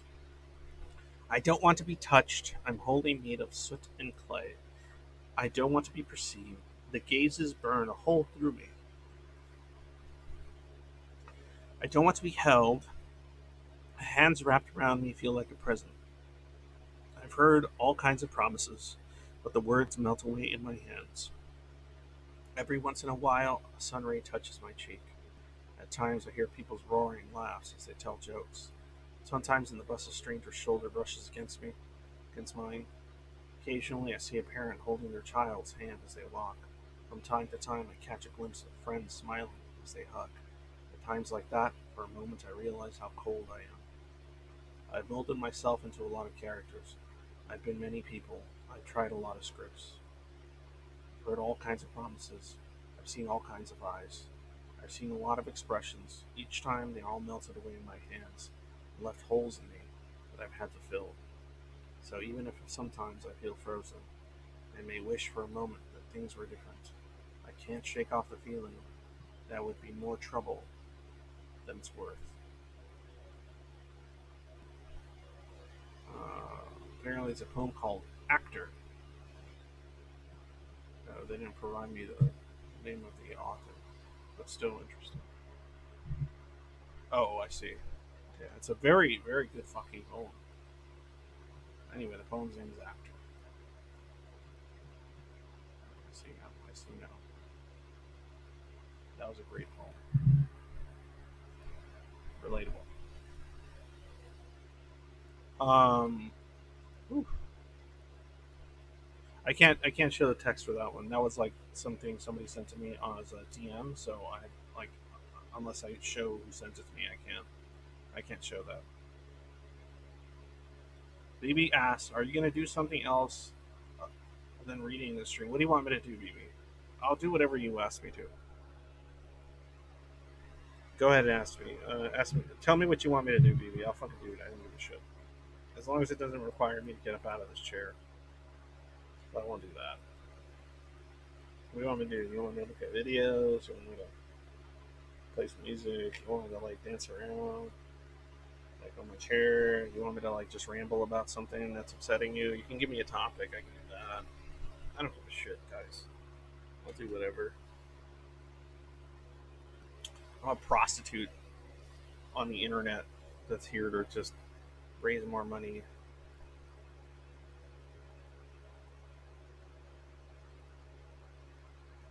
Oh, you want me to hop in BC? Sure. Sure, BB. I'll hop in BC. Are you going to talk? You entitled piece of shit? Kidding. If you're going to talk, then I'll be right there. But, okay. All right, look, I'm in it now. There. Got what you want. BB was bored. BB got bored, so we got to do things with BB. BB got bored. BB was like, "This you're boring. You're boring. I need you make a fun time for me." Okay, I'm here, BB. Look, I'm here. All right. Oh no. Oh no. Sayaha says. Okay. Sayaha asked me a question that I can definitely answer. But I'm trying to see if BB wants to join. I'm making fun of you, BB, because you're giving me a fucking hard time as usual, so I'm gonna give you a hard time. I'm bored, says BB. Inks, I send you boatloads of money. You need to listen to me. BB does not send me boatloads of money. Okay, so I'm not gonna talk. Be warring Inks tie. I don't know what that means. Okay, sure, I can talk Saiha for a little bit about the intersection of SCPD and APPD looks like in your experience. Absolutely, positively can do that. Because why not? But before I do that, before I get to that port, switch over to this screen. Before I do that, I want to go ahead and chill for a second. So, if you're a schizoid and you want to join a cool server, there's the Zoid Void. Link is in the description. You can apply as someone that's non-Zoid and just hang out in the annex with a bunch of other cluster A's and shit that hang out there usually, as well as the schizoids from the schizoid portion of the server. Or if you're schizoid and you want to talk to other schizoids, and there's plenty of them in there, I would suggest applying as schizoid and going through the process. And me and my moderators will decide whether it's suitable. And trust me, the manner in which I vet this is not just going through the DSM and going, "Oh, is that right?" It's a lot of different things. Okay. So, but yes, answer the questions there as thoroughly as you can, and be honest and sincere, and so on and so forth. Other thing, oh yeah, other thing too is if you want like more like interactive help, you can join the Skizvoid. The link is in the description. It's a group that me and Joanna of Mind Mastery. Look up the Mind Mastery channel. Mind Mastery is an awesome fucking channel with really, really good shit. In fact, Joanna recently did a interview with Nancy McWilliams, a big name in the whole schizoid question. So she's done a lot of writing on the topic. So I highly suggest checking that out. It's good shit. But me and Joanna on Saturdays do a support coaching sort of thing. She's a psychological coach, and we try our best to do what we can, and we learn from every session how to move forward. But it costs money. I'm sorry, I'm a piece of shit because I need money. But oh well. Anyway, aside from that, if you like the stream or you like the server or anything I've created, and of course I haven't created this by myself with the help of many others that give a fuck. If you like these things and you want to support the project, you want to support my ass spending time doing this sort of stuff and begging others to help me,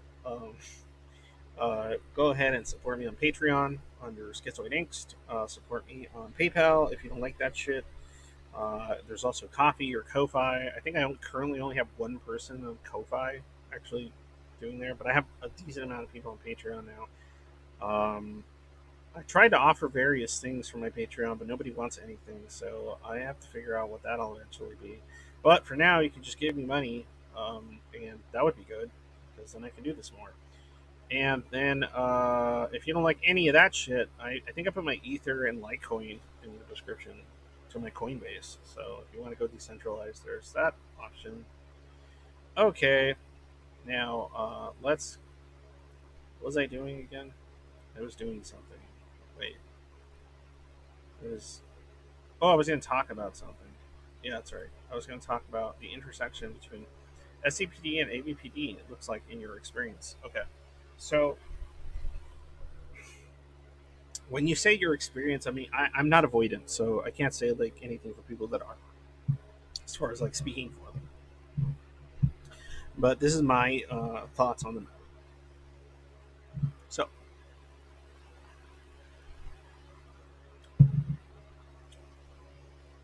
when I think avoidance, and especially if you look at the DSM and all the literature so far pertaining to it that you can find, it's usually described as an individual that is avoiding people or social situations because a lot of fear, anxiety, and discomfort that is stemming from a feeling that they're going to be rejected, cast aside, abused, mistreated by some individual that they may attempt, or if they attempt to connect to someone, sometimes they have a lot of insecurities about their worth, just a cacophony of shit. But it's usually associated to a sense of rejection from their peers, their everyone that they want to or would attempt to interact. They have a drive to interact. They want to interact very badly.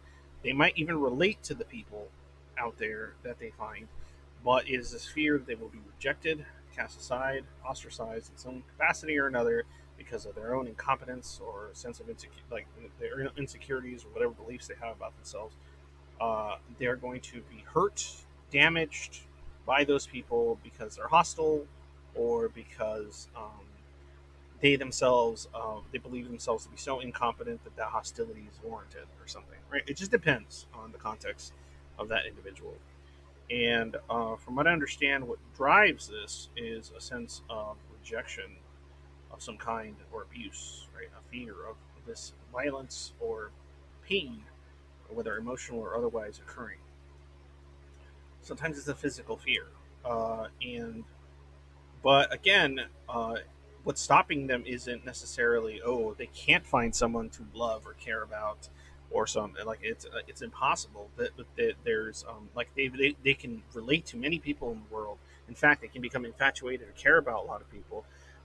They just it is a very particular type of thing that causes a lot of fear and anxiety associated to any attempt or other people attempting to connect to them.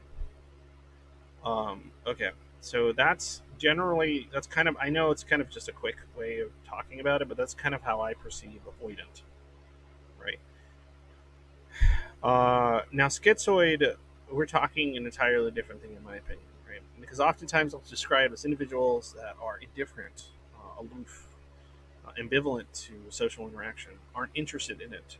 It's not so much that they fear it; they just find it uncomfortable, frustrating, uh, unquieting, and some disturbing in some cases. They just don't want to be a part of it for a variety of reasons that only they can describe.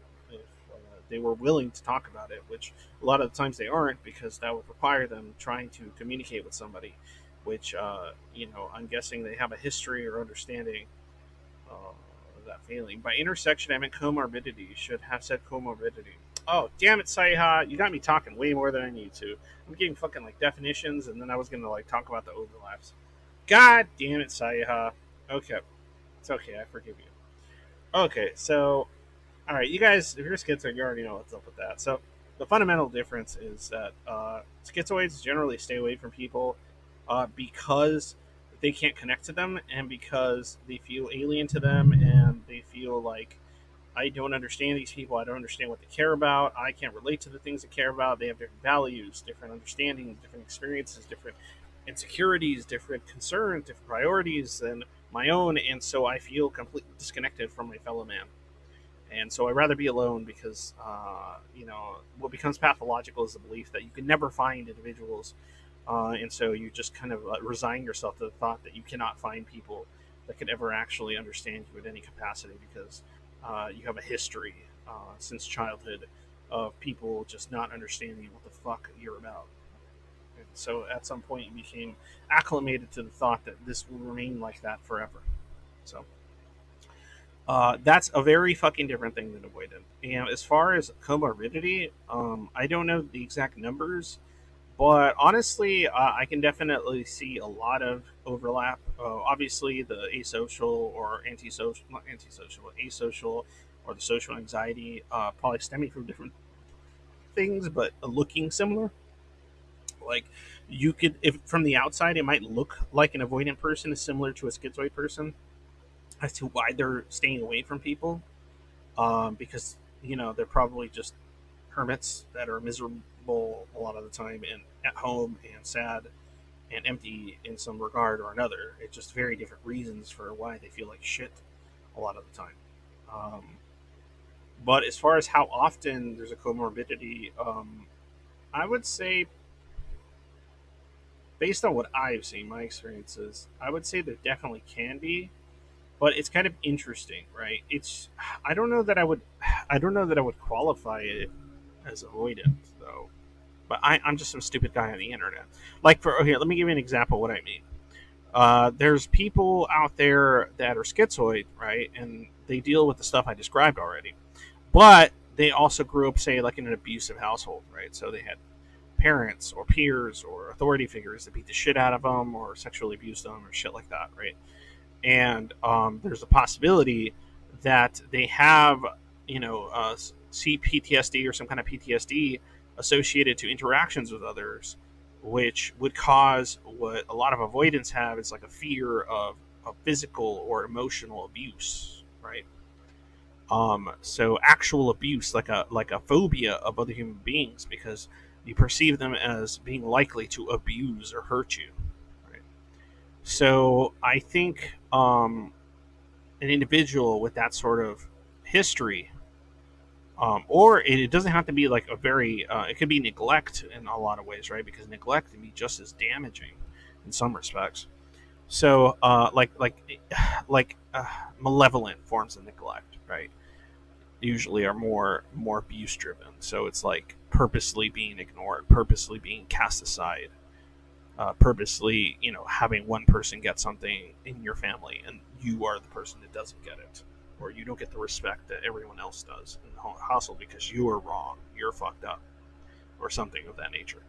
Um, that can turn into like different forms of PTSD, and that can in turn kind of create a pathology associated with the belief that all human beings that you come across might be physical or emotionally hostile toward you, right?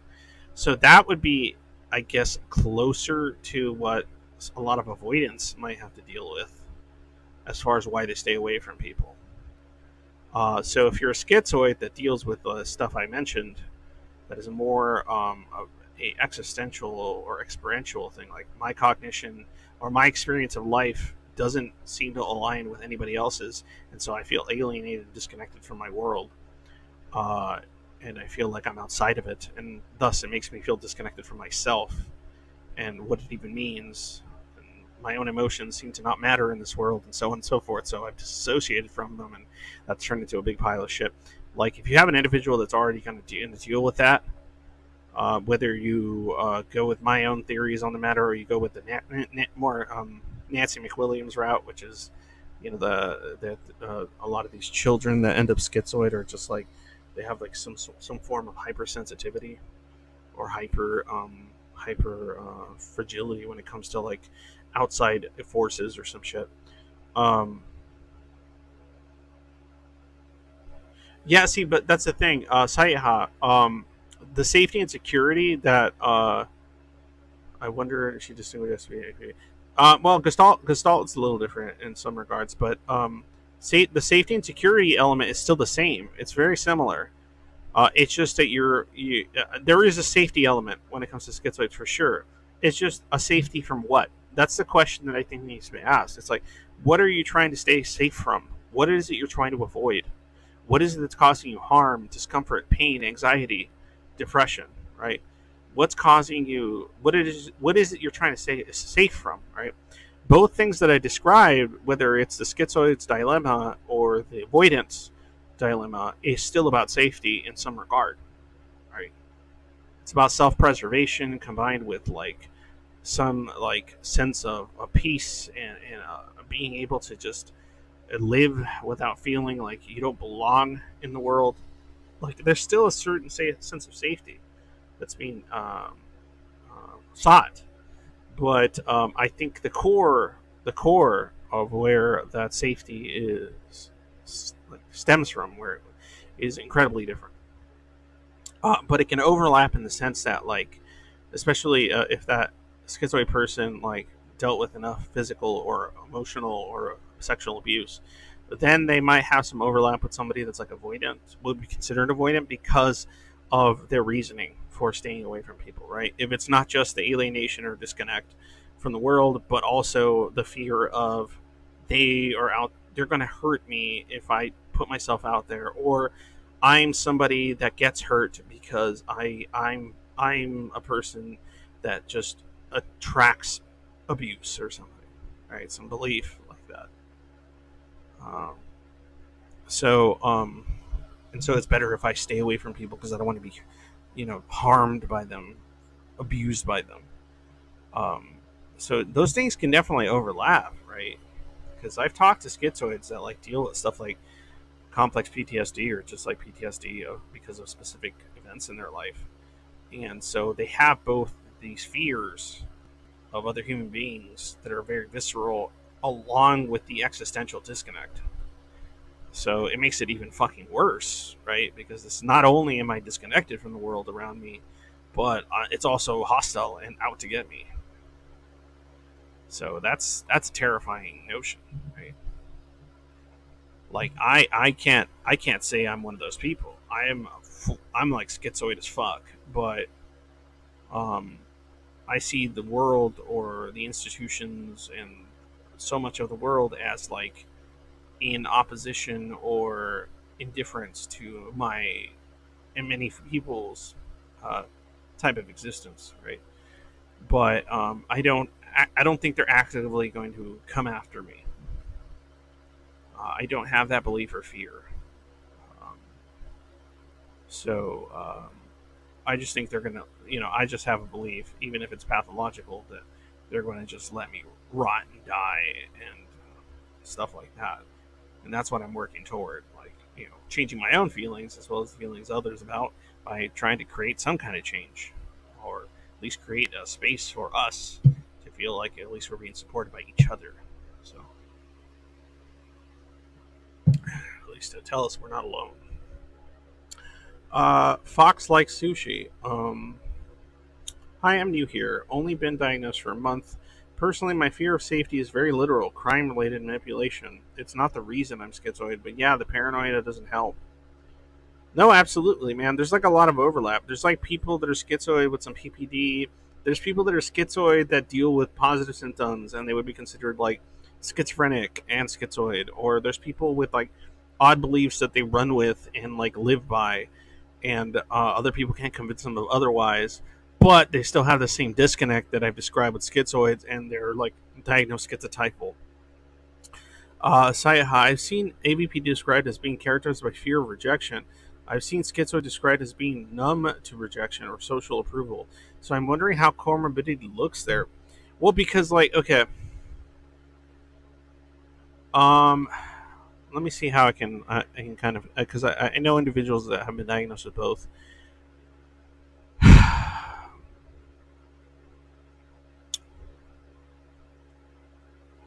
It's closer to like the difference. Okay, how about this? How about this? This is kind of how I like to think about it, Sayaha.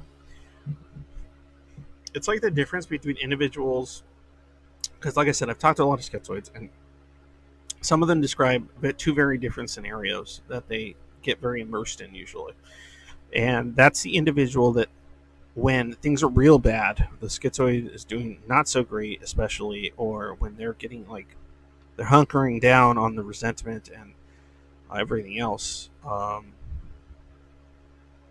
and everything else, that it'll usually be a feeling of this world is broken, this world is insane, this world doesn't make sense, this world is not for me, I reject this world, I don't want to be a part of this world is meaningless, and I don't want to take part in it, so on and so forth, right? So then you have schizoids that are kind of go with that, and usually you're more just like, usually you're schizoids that I'm not trying to I'm not a psychologist or anything. Usually, from what I've seen, the schizoids that didn't go through like very specific forms of, like, didn't develop like a PTSD or CPTSD or something like that, are more likely to go that route, right? A lot of the schizoids I've talked to that the other route, the second route I often see, is that they don't say the world should be rejected because it's broken and it's damaged and it's terrible and I don't want to live in it.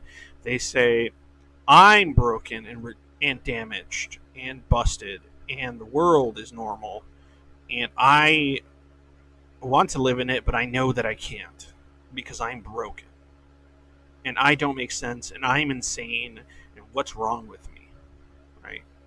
So those are the two that I often see. And as Moss mentioned, yeah, there is often both, a combination of both. I've dealt with a little bit of both, but mine is more focused on like a resentment and rage for the world because I perceive it as busted and broken, and I'm just like, Jesus Christ, get your shit together. What's wrong with this world? And that's the kind of stuff that I get hung up on, right? More than anything. But when it comes to the only time I think my feelings of like, hey, I'm worthless trash and I don't deserve to exist in this world, it combines with my resentment of the world, and then it just turns into nothing deserves to exist. Hold on one second, guys.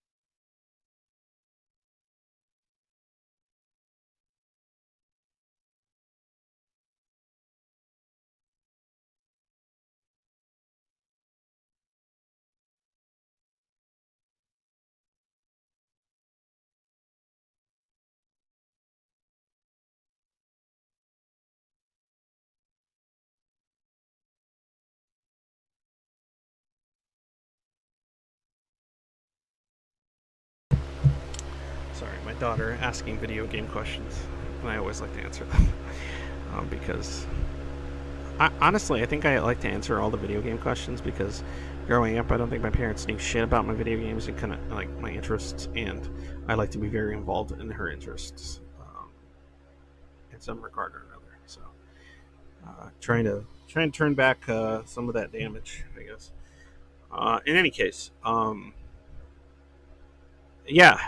yeah, yeah. I think there is. There's a difference, but there's definitely an overlap depending on the kind of experience that person went through. Um, I mean, I still believe in the separation of the cognitive differences of a lot of the people on the schizophrenic or schizotypal spectrum, depending on your school of thought. Um, because I've seen both mentioned, but mostly like the one that I've seen that's more close to what I believe is the schizotypal spectrum, I guess. That's I've seen referred to. But I believe that the cognitive differences, the intuition, the thought processes that occur are something that is innate to the individual. That is not a disability or a disorder or a problem. It's just merely seems to be one in specific contexts and climates, and social climates and stuff, right? Right.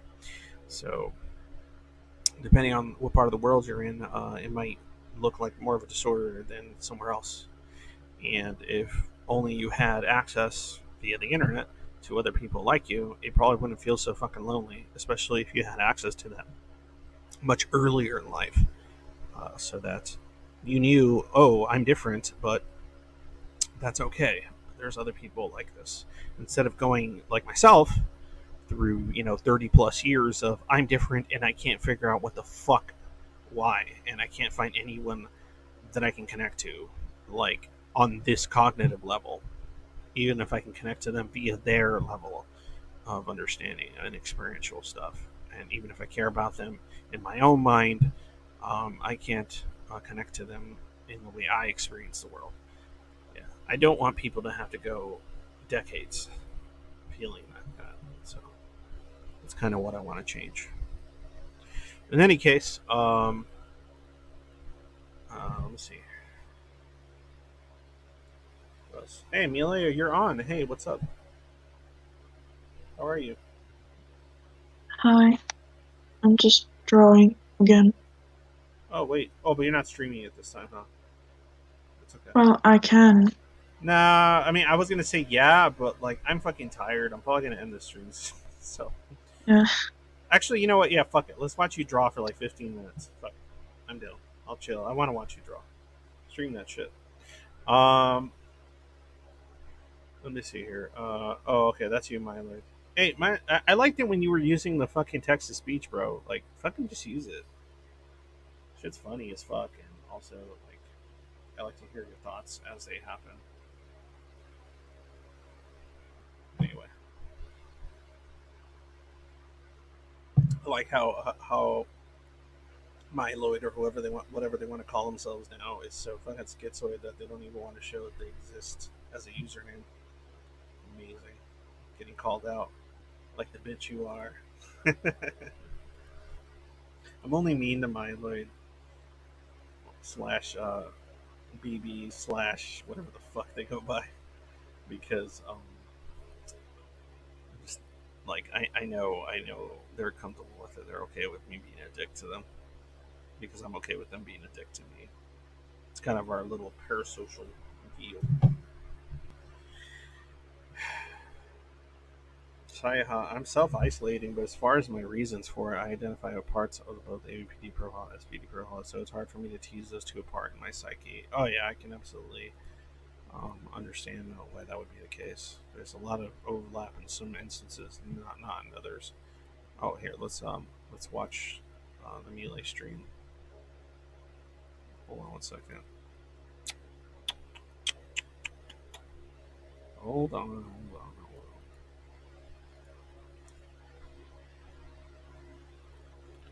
Did I make that a separate window already? Nope. So I am done. There we go. Okay, 1 second, so I can show you guys what is happening there.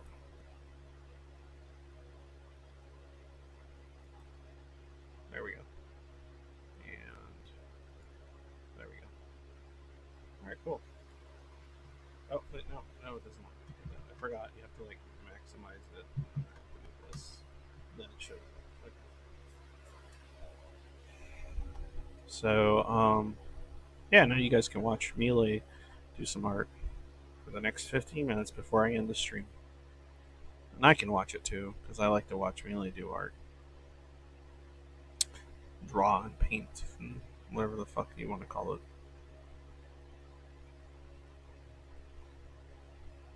Yeah, that's Melee doing art. Melee is a schizoid bud that helps out around the server and also does cool art.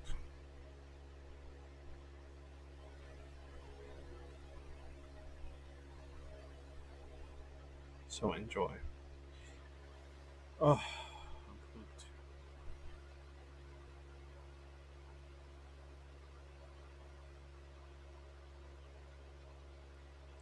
Hey, Melee, can I ask you a question? Yeah, what? Do you ever like? Because I know you're not exactly a big talker most of the time, but at least as of now, I can't even figure out how it is that I can yammer on and on and on nonstop. Do you ever see me doing it and you just go, how the fuck can he do that? Yeah, kind of. Like, what are your thoughts on that? I'm curious. Like, what goes through your mind when I'm just yammering and rambling and not caring about what I'm saying and just saying things? I don't know. I've just always found it interesting when someone can talk a lot and just has a lot to say because I can't relate, but I've always liked to listen to the people just ramble because I don't have the pressure to talk. It's so interesting because you're able to ramble pretty well in text, so I find that interesting. And in fact, I would consider your art rambles in and of themselves. They're just visual rambles. Yeah, I suppose. Yeah, there's a lot of ideas and feelings and thoughts and about a variety of subjects and variety of things as you're working on them that you're depicting and sometimes not consciously depicting onto your imagery, and I find that interesting. In fact, I wish I was better at art so I wouldn't have to talk so much. It would be great. I would rather just be really good at drawing things that are cool. That way I don't have to say much, because if I didn't talk very much, I don't think I would be competent at any kind of talent. I think my only talent is the ability to talk for extended periods of time and sometimes keep some people entertained, I guess, at this point. Well, it's still a talent and one that you need for the channel and the project. So Yes, yes, it is, and so is talents like yours. So Not so much, shut but yeah. up. Yes, yes, yes. I decided it is, so it is. Okay. Alright. I'm kidding. No, you're entitled to your own self-deprecating opinion, just as I am to mine. Okay. Let's see here. Seems like loose associative style of thinking would lend itself well to the ability to ramble. It does. It does lend itself well for me in my ability to ramble all this loose association shit because it lets me make jokes, comments, connections. If I'm just being absurd and silly, it lets me mention them and say them as they pop in. If I'm trying to talk about something more seriously, I have to like really suppress and control it a little bit better, and find the connections that are more relevant to the subject matter at hand. So it's useful for that. I guess I've become more proficient in my ability to use this kind of loose association thinking in a somewhat efficient way, at least as far as conversation goes. It still doesn't make me any like more high functioning in many regards. Um, Still fucks with my ability to do all kinds of stuff that would be considered normal. So that part sucks. And I know there's a lot of Zoids out there that basically like they do a lot of this loose association, abstract thinking shit, but they also don't have the drive or interest in expressing what's inside their mind vocally, and that's fine. For whatever reason, it's just something that comes easy to me, even if I don't find it particularly exhilarating or cathartic in any capacity. So, in fact, I wish I could shut the fuck up more often. I've mentioned this many times before. I'm more interested in what other schizoids and stuff have to say and think, and I want to hear them ramble about what's going on inside their minds because I'm actually incredibly tired of hearing my own. The stream may end at some point, which is soon, but the stream never ends here. It's always going. And it's especially not fun when I wake up at 4 a.m., 3 a.m. The stream of consciousness just fucking with me because I have a stray thought that turns into 20 others. And when you're in that kind of state of, sleep and awake, you have a lot less control over what your mind wants to do, right? Because you just want to go back to sleep, and your consciousness and subconsciousness is kind of bleeding together. Um, I've talked about this before, how I believe that a lot of schizoids, because of the amount of emotional suppression that's occurring, whether unconscious or otherwise, when you sleep, right, the parts of your brain that are normally more difficult to access for a variety of reasons are suddenly accessible, and you get cool things like strange dreams and nightmares, or you start finding connections in there inside your mind. It starts processing stuff that, if you were to awake and are still in the middle of, kind of comes into conflict with all your defense mechanisms and whatever suppression techniques um, your brain deals with when during your awake hours, right? Because it has to deal with like some of this heavy, difficult emotional shit that's buried in there at some point. So I know there's a lot of schizoids out there that like will wake up with panic, middle of the night panic attacks, night terrors, shit like that. Like they'll have sleepless nights, insomnia, um, because when they try to go to sleep, or if they manage to fall asleep, they'll wake up or get woken up by their mind, or if they get woken up by something else when they're in that weird state of in between, they might have thoughts that start causing them anxiety and fear. And it's a lot more difficult until you kind of readjust, your brain kind of readjusts to being awake, to kind of deal with that without it causing a significant amount of confusion. So it sucks. One of the best descriptions I like to talk about or mention is I used to wake up often, and I still deal with it sometimes. Like I'll wake up like at 2. Tell me if anybody in chat relates to this.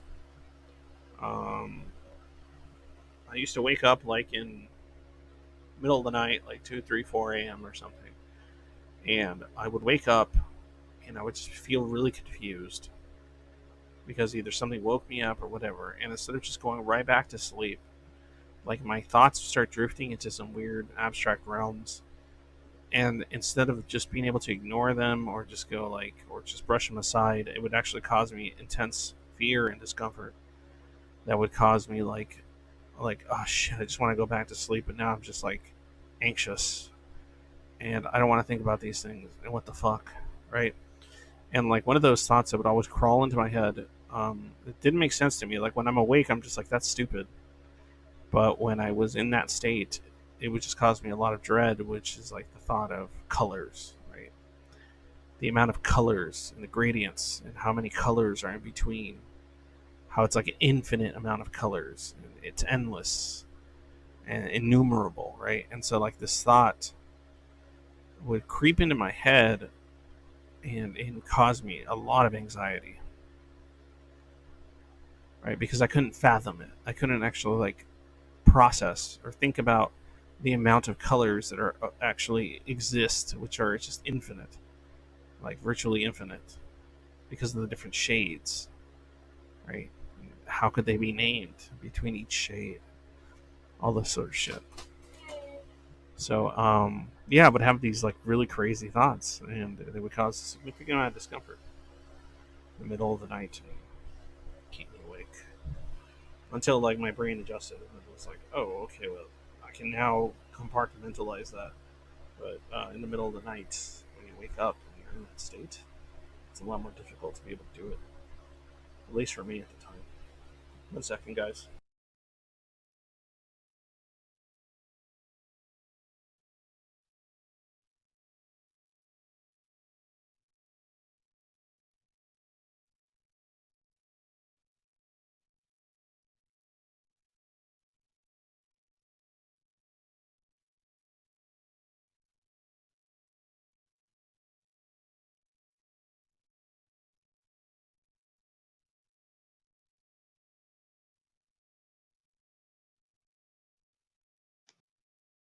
Alright, I'm back.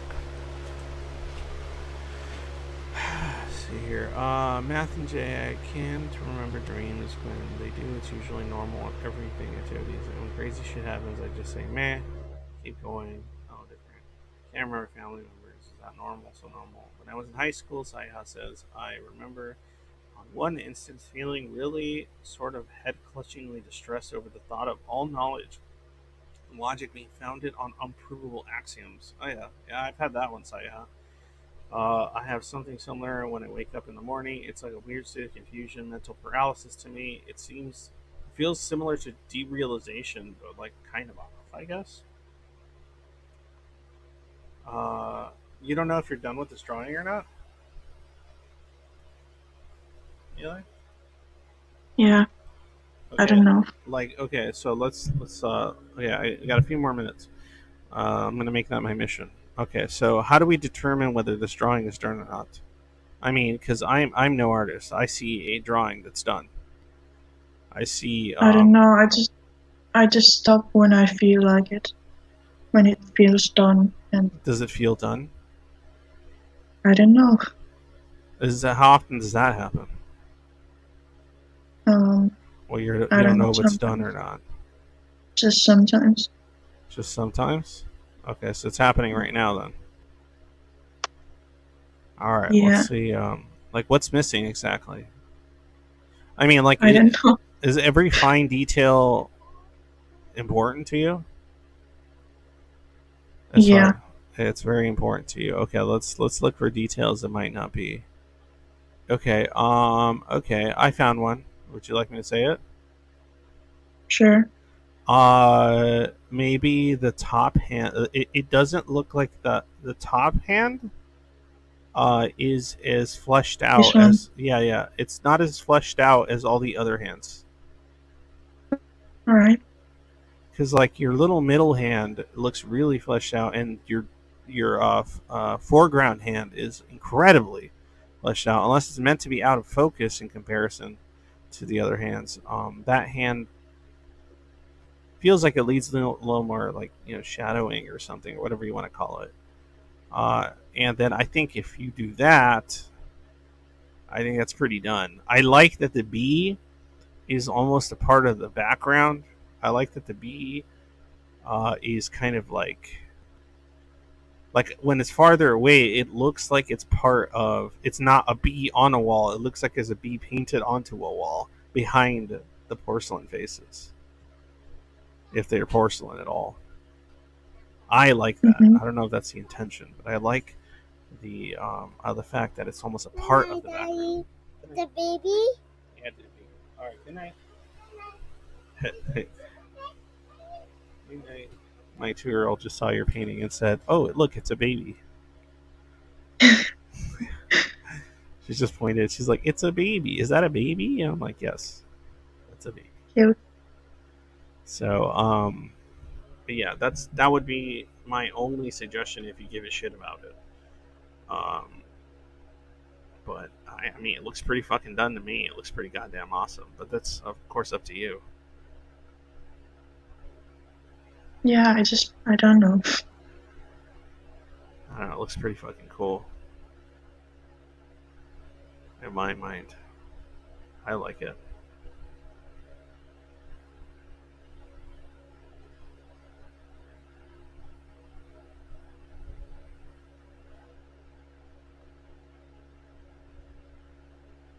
I love the hands though, especially. I don't know why that part is particularly fascinating to me. Is the hands. I like everything in it, but the hands are just drawing me in. Because they're red. Maybe, but I also like the inconsistency of the sizes. Like that. It's like some of them look like the foreground one looks like a full adult hand, and then the other ones look like children's hands. Like not like the second to the middle one looks closer to like a 1-year-old, and then the tiniest one looks like a fucking newborn or some shit. It's just interesting to me. And then there's also inconsistencies in the age of the porcelain pieces, like the faces depicting. It ranges from anywhere from an adult to a child, which is interesting as well.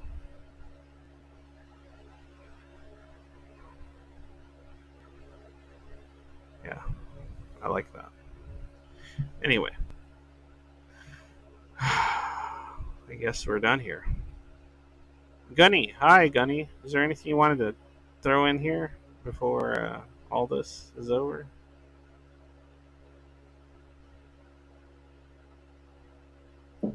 Not much in particular. Okay, well, it's not in particular, but what is it? You're cutting out. What happened? I didn't hear the last part. I said it might not be something in particular, but what is it anyway? Just I guess entertaining the thought of when an artist decide the piece is done is, I feel like, point where just if I do anything, it'll just make the piece worse. Like if you were to draw something, the more you continue, the worse it gets, or Like, if I do anything, there isn't much else to do in the piece. Or for me, like when I get sick of it, I guess. oh, okay, when you're like do something yourself. Gotcha. Is that when you stop melee once you get sick of it? You keep cutting out. Oh shit! Is that when you stop Melee? Once you get sick of the whatever you're working on?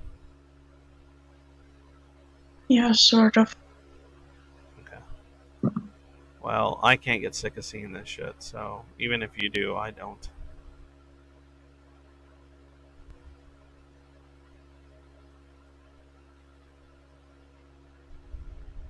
Okay. Well, that's a Is stream. What's up? the does the bee represent your fear? Are you afraid of Melee? bees, Melee? Yeah. Your guilt? Or that one bee you murdered like a year ago? I mean, I'm kind of afraid of them because I got attacked by a bee nest when I was little. Oh, dude. I used to have a mad phobia of bees, Melee.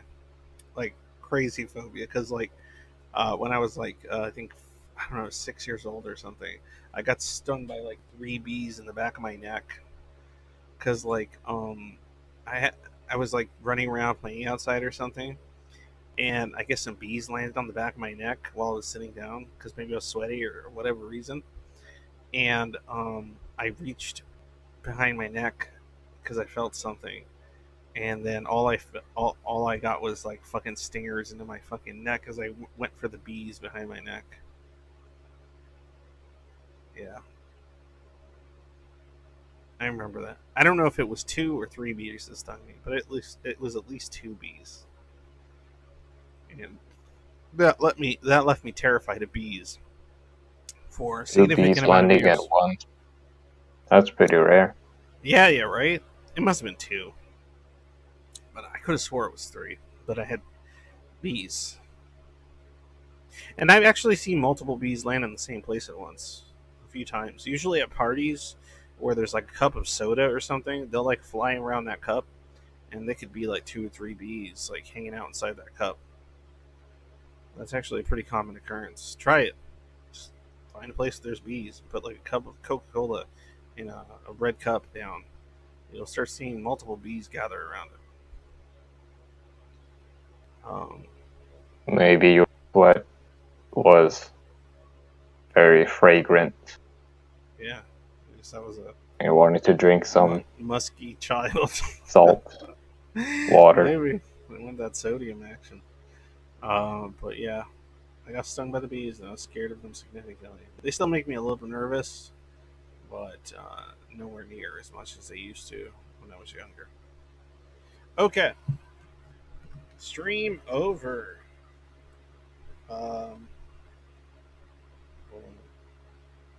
Let's see here. Somebody said, let me see. I have somebody said, okay. I don't know if I'm okay. Make the bee deader. BB says no. Looking with flat plastic. Eyeballs like porcelain dolls, and if you shook their head too hard and laid it back, they got stuck in your skull. Jesus. Oh, okay, so that explains a lot to BB. I respect the bee hustle, but they're scary. I love bees. They just need to stay away from me. So much bigotry all of a sudden. Yeah, sorry, BB. We're afraid of the bee scourge. Bee nemesis. BB. Okay. So that's it, guys. Thank you for joining me. Thanks for listening. If you like what I do, please support me on Patreon, whatever the fuck else. I appreciate it. I'm going to play my usual sign off and say the usual deal, which is when day is dark, always remember. What do we always remember, guys? What do we remember when day is dark? What do we remember? Happy day. Happy day, exactly. Alright, peace out, guys.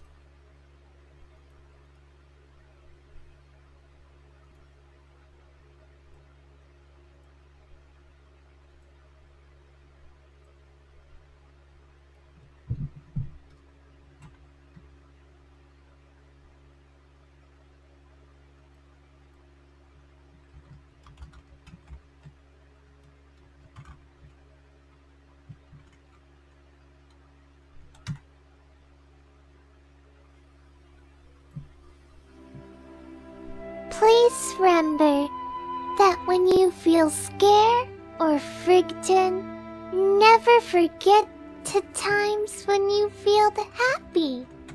When day is dark, always remember happy day.